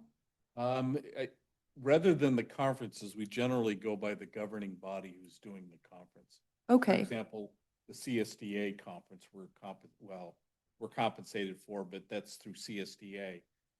cool. The SWANA Forum is through the Solid Waste Association. Yes, and those conferences are usually in the budget. So that's a good idea what are eligible. Now, is there another conference, like another CASA, California Agency of Sanitation for Wastewater? Anyways, we used to be a member of that, no longer a member, but if you do want to go to that conference and it's not budgeted, you just let us know and we can, try to find the money. But that's another example it's eligible for because it is related to wastewater, right? So that's eligible. I think the board's gotten compensation for Waco Water Advisory Committee. So if you wanted to go to Aqua, which is, I'm sure that's eligible too. So some of those questions, but those typically aren't budgeted. So if that's one you want to request, then I believe the board would possibly. If I could look at this list pretty much and then see events that they do. Okay. Yeah, cool. I'm looking, I can give you a list of the budget items that the conferences that are approved in the budget for the board members are going to. And if there's a conference in there that you don't see, let us know. You see what we can Sure, afford. yeah, that'd be cool. All right, there's no other comments. We'll go to public comments. Oh, I'm sorry, Bob, go ahead. I'd like to see a list actually of each, when Chairman Mike and the general manager meet, I'd like to see a list of everything that, has been discussed tonight, including Director Wright's, Things like EcoExo, the things we've talked about. Yes. We can disseminate that as well. Yes. and maybe just a better definition of, well, I think we're headed towards needing a better definition, like Director Shire said, of better definition of each of these first 31 meetings would be helpful. Mike, I'm sure you can do that. Sure I can. Okay, public comments. Before I go here, there was a request from Rosemary, and I don't see her in the room. Okay, so she's not online. Do we know is Rosemary online? Okay, then I will get rid of that one. Go ahead. Hello, Martin, 59-year resident of Costa Mesa. This discussion boggles my mind. I have served for almost 4 decades as an educator, from the elementary to the secondary to the undergraduate and to the graduate level. I attended conferences on my own dime. I was a member of the union board, Garden Grove Education Association. I attended meetings and conferences on my own dime. I took field trips with my students on my own dime. I spent weekends at language immersion camps on my own dime. I never once received a penny for any extra duty events. I just contacted a city council member, and I learned that city council members do not get reimbursed for being a liaison, for example. I have served for 10 years on the Active Transportation Committee. I was appointed by Katrina Foley. And usually we have 1 to 2 council persons as liaison to that committee. We meet once a month. Over the 10 years that I've been on that committee, I have seen lots and lots of different council members. They do not receive reimbursement for their meetings. They do not receive reimbursement for meetings which they attend other than council meetings, or if they're on a board of the Transportation Authority, for example, the TCA, only if they're on the board do they receive compensation. If they simply attend the meeting, they do not receive a dime. Thank you.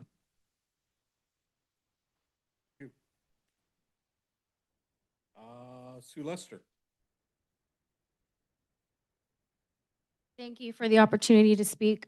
Somebody texted me and said they're watching on YouTube, and it's really hard to hear Director Uten and some of the other directors when they're not speaking into the microphone.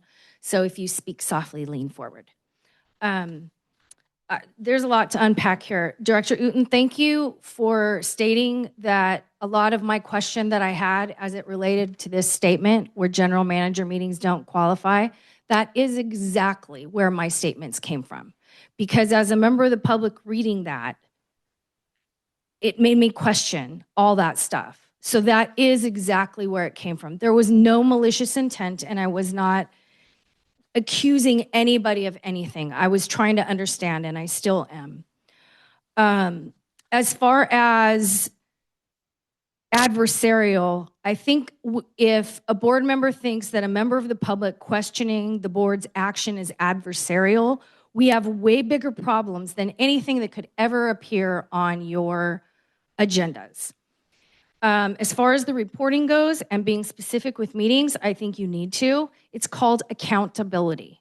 You guys are elected or appointed to do the public's business in public. And when you attend meetings for ISDOC or a city council meeting or something like that, that is a publicly noticed meeting. Anybody else in the public could go to that meeting as well and hear what's going on and know exactly what you're hearing if you're getting paid to attend that meeting. I think if the meeting is available in person, you should have to get off the couch and drive there. You guys aren't able to attend your meeting virtually unless you're traveling or somebody's ill, and there's rules on how many of your own meetings or how your own meetings could be attended virtually. So why should anyone else's be different? I will say in the last 5 years of expense sheets I looked at, Director Perry only met with the general manager 7 times. And it was easy to know exactly why he met with him because he included an attachment that explained everything that he did and everything that he saw and everything that he said. And you 3 gentlemen also used to attach things that explained this is not a paid meeting and why, this is a paid meeting, this is why I went. The public isn't entitled to that. As far as meeting with staff, meeting with new employees, it's micromanaging. His job is to manage the employees. You guys should go directly to him, and a determination should be made whether a meeting about something is beneficial. They have other duties that they have to perform on a daily basis and can't be stopping what they're doing every 5 seconds to arbitrarily have a meeting with somebody who wants to educate themselves. Now, I'm not saying that meetings with the general manager aren't valid, but I don't think it should just be every time you meet with a general manager, you get paid without saying something like you have been doing. That's a private meeting. You are doing the public's business. It should be public. It shouldn't be private. It shouldn't be one-on-one. If board members want to attend, meet with city council, meet with Sand District individuals one-on-one, That's called initiative to educate yourself and become a better board member. The city should, the residents and the ratepayers should not have to fund that, and I don't agree with it. Quote, one-on-one setting is a private meeting. The public does not have the ability to know what those discussions are.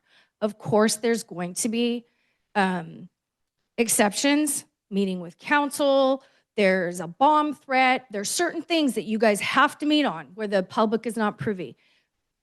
Totally understand that. I think that you should include a list of those things as well. More detail with city meetings, county meetings, like you said, I think is a great idea. I think events, not so much.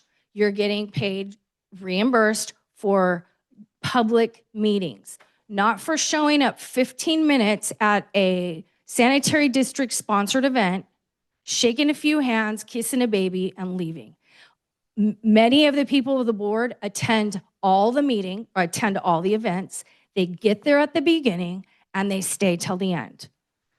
I don't think events should be included, but if you do include them, there should be some stipulation on the duration of time that you're there.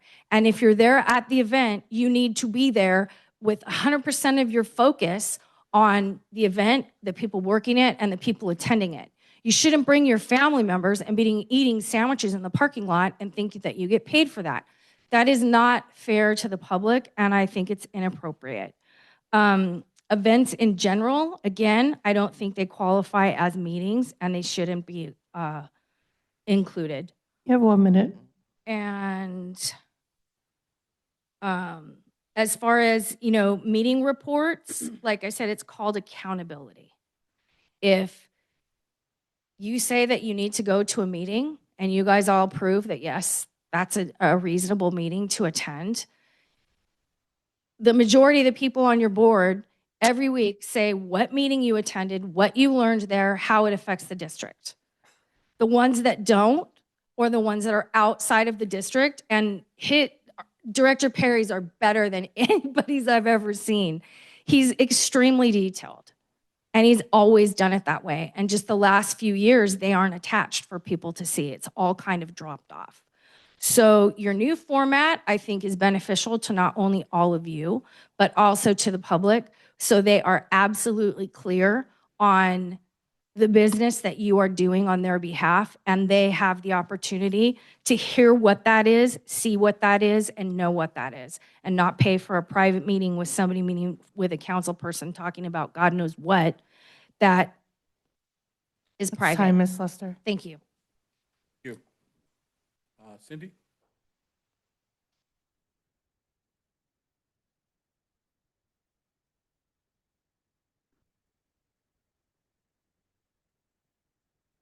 Good evening. I'm still Cindy Brenneman. I'm still awake, which is amazing. I agree with everything that Ms. Lester said, and I want to thank Flo for being here and for saying what she said and for all of her service to our community, because she's been around forever. And she reminded me that I have also donated probably over 10,000 hours that I can document to the city of Costa Mesa, and never asked for anything in return. I also remembered something else that I thought was interesting. It's the reason that I got interested in water and sanitation. In 2002, I went through a program called Leadership Tomorrow, and Chief LaPointe was actually in my class. And we went on, and I paid for that myself. I was working full-time at the time for a nonprofit. They couldn't afford to put me through the program. They said they would work with me on PTO and taking the time off that I needed. So I was able to go through the program and worked out a nice deal. It was fascinating. I have never turned on a faucet without thinking about that class. I have never thrown anything away without thinking about that class and what I learned about sanitation and what I learned about water. And I think it's really, really important. And there's ways that we can educate ourselves that the ratepayers and the district doesn't have to pay for. I also want to encourage you to continue doing the documentation and the reporting out, because I was sad to see that kind of go away and drop off. I enjoyed listening to you guys report about the places that you had been, the meetings you had gone to, what you learned, and how it impacted the district as a CAC member. I'm not talking to you as a CAC member right now, but I thought that was very interesting. I'm sorry that went away. And no matter what you do with this tonight, again, I'm against it completely and agree with everything that Sue said. But no matter what you do, I think that you should continue reporting. And I like the new system. I like the new reporting system. So thank you. Okay. The action is to add the things that Alan has already proposed. The other we don't need a board action to have that discussion about the other items that have come up. Simply tonight, we're gonna take action on what council has recommended, right? Mr. President, I think we'll bring something back to you, and that won't, you may want to fine tune it further. But we're going to bring another draft back to you of an ordinance. Want us to just give us direction. Direction to bring that back to us with these suggestions and other things that we talked about? Yes. Is that all right with everybody? What I thought we were gonna do. Cole, you okay with that? Is that a Yankee cap you're wearing? Okay, I won't go anywhere with that. All right, so you have direction? All right, thank you. Where's my agenda?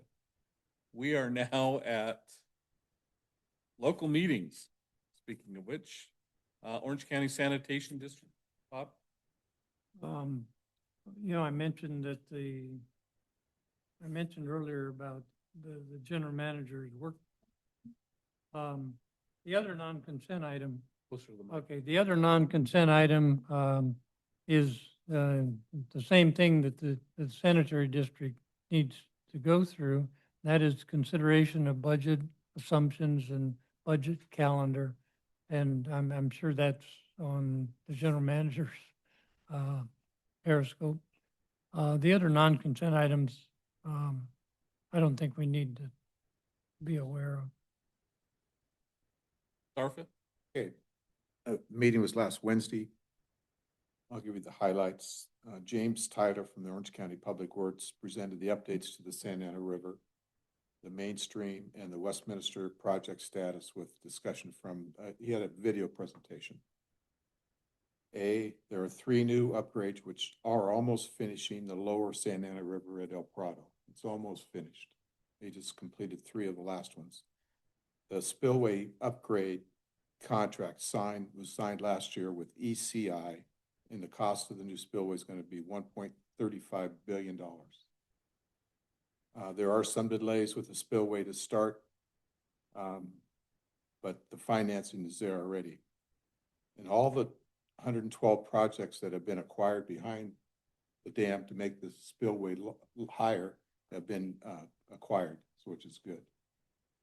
Spillway will not be as big. If you go down the 55 freeway, you'll see the spillway. It's not going to be as large as the current one. And they're going to demo the whole old spillway, and they're going to make the new spillway, instead of coming flat down, it's going to be in tiers to slow down the water. The Westminster project, which when it reaches, one thing, if a lot of people pay for insurance for the FEMA or for the insurance companies for that live in Huntington Beach, Fountain Valley, Westminster. When the Westminster project comes down from the north and stops at the 405 freeway, all of those people will not have to pay insurance coverage anymore. That's going to be a way, it's a year away, but that's their goal. The current costs of the insurance that people pay in those cities are $425 million. Right now, that's what they pay for insurance. The city. Not individually. No, total. All of the citizens that have to pay for the flood insurance. That's the amount. That's pretty a lot. Costa Mesa used to have to pay it, but we got out of that. And then the executive director, Penny Lee, who's new, this was her first meeting. She gave an update of all of her meetings with the Orange County Public Works, and is working with the Corps of Engineers on the East Garden Grove project. Working with the county auditor for our audit from the SARFA from the 2024-25 year they're working on upgrading our website. So she's working on 4 projects. We meet every other month except for 1 month in the summer, so. I was lucky that the meeting was last week, so I can give this report to you. That idea about not having to pay for flood insurance anymore has to be initiated by a congressional representative and in conjunction with the Army Corps of Engineers. That's what happened in Costa Mesa, is our congressman, after they did all the improvements with the concrete in the sense that in fact, I was part of that. We petitioned to him to do it, and they saved us a lot of money. We've been out of that paying for like 20 years, haven't we? You know. Okay, number 3 is ISDOC. I was not able to attend the ISDOC meeting because I was in Sacramento with SDRMA, so I have no report to give you at ISDOC. I'm sure the topics that were brought up were obviously the death of Director Mesmer and the luncheon this Thursday, the quarterly luncheon for ISDOC is this Thursday, and I believe Nolani told me that you've signed up and I've signed up. So, CSDA, I've noticed lately that Neil McCormick, the director, has been sending out a lot of more emails on changes, number 1 to the Brown Act, and number 2 to legislative issues that are coming through. So I'm sure we're going to see more with the legislative stuff. And he's been reminding folks to sign up for legislative days if you want to attend legislative days in Sacramento, which is in March, I believe. It's early March. I thought it was usually May, but I'm not sure. It may be, starts with an N, so it could be March. Yeah. SDRMA, we had a board meeting, and out of that board meeting, we officially selected Debbie Yakota as the new CEO of SDRMA. We've been working on a contract and compensation and all those things that are entailed with that, but Debbie has officially been elected as the CEO. We had board elections, and Robert Swan is the new president. Bob is a director of a community services district in, I can't remember, Groveland, California. And I think in Groveland, you could spit and hit one side of town from the other. But he's involved with the community services district up there. Our next board meeting is next week. So I will be in Sacramento Tuesday through Thursday of next week for that board meeting. Incidentally, for that meeting, for the new directors, SDRMA pays me a per diem, so there is no cost. They also pay my cost for conferences that I attend on behalf of SDRMA. So there's no crossover for that. Other meetings, anybody want to talk about Waco? I attended Waco. Do you have a report? I put that in my report that's printed. Okay. Rob Thompson's report was thorough, to say the least. Yeah. Any other meetings? Okay, seeing none, we'll go to no old business or new business. So closing items are oral communications and director comments. Any directors have some comments? You want me to start? Yeah. I think it's time as a district that we look at some issues involving the district. As we move into increased solid waste costs and some of those other things, I think it's probably conducive for us to look at some things that we might want to start looking at in terms of cuts in the budget and programs that we now do that are costing the district some money that we might not need to do. There's a lot of examples of things that we probably should look at. I think the survey, how often do we do the survey? Every 2 years? We might want to look at, for example, bumping that out to every 4 years to save a little bit of money. Well, there might be exceptions to that when something, like the WDR or the wastage, The 1383 was a good example of one we needed to Yeah. do. I mean, there may be some, I think it's appropriate to set it at 4 years, except except with board approval for a particular item. And I think what I would encourage each of us, the five of us, to do is to get some information to Scott on what we think are items we would want to discuss. Or maybe the staff could give us some ideas how we can cut our expenses. Different, you know more about the internal costs, maybe how we can cut it, because we have a lot of things popping up in the Eldon station too, it's gonna be a big hit. We're not gonna looking. be funded for that. That's gonna be a lot of. Part gonna of go that to thought process too, I think, Scott, was the denial by FEMA of your grant. We're looking at having to finance that stuff, and we've been pretty active about not financing projects, so. We're gonna have to go into debt, basically, to have the project completed. That's, we have to look at our expenses that we're paying for and having some cutbacks, I think. And that could include anything that we think, but I agree with Art that some discussion or some feedback from all of you would be a good way to get some conversations started. And I'm not gonna sit here and tell you we're gonna start chopping heads to save money. That's not the idea, but I think we've always been really good about being fiscally responsible. And I think it gives us an opportunity to help with future programs and future years with the district. Plus, with the increased cost of the trash hauling to the dumps, it's gonna be significant too. Over a 5-year period, it's gonna be a lot. So it's our duty as board members to try to cut back if we can. Okay, anything else? Cheyenne? Nicole, anything other closing comments or anything? Okay. I'll forgive you for the hat because it's pink. When did you want Scott to get that list for us to take a look at? Let's just look at it over the next 60 days. It may entail a little bit of work. Okay, if there's nothing else, we are adjourned.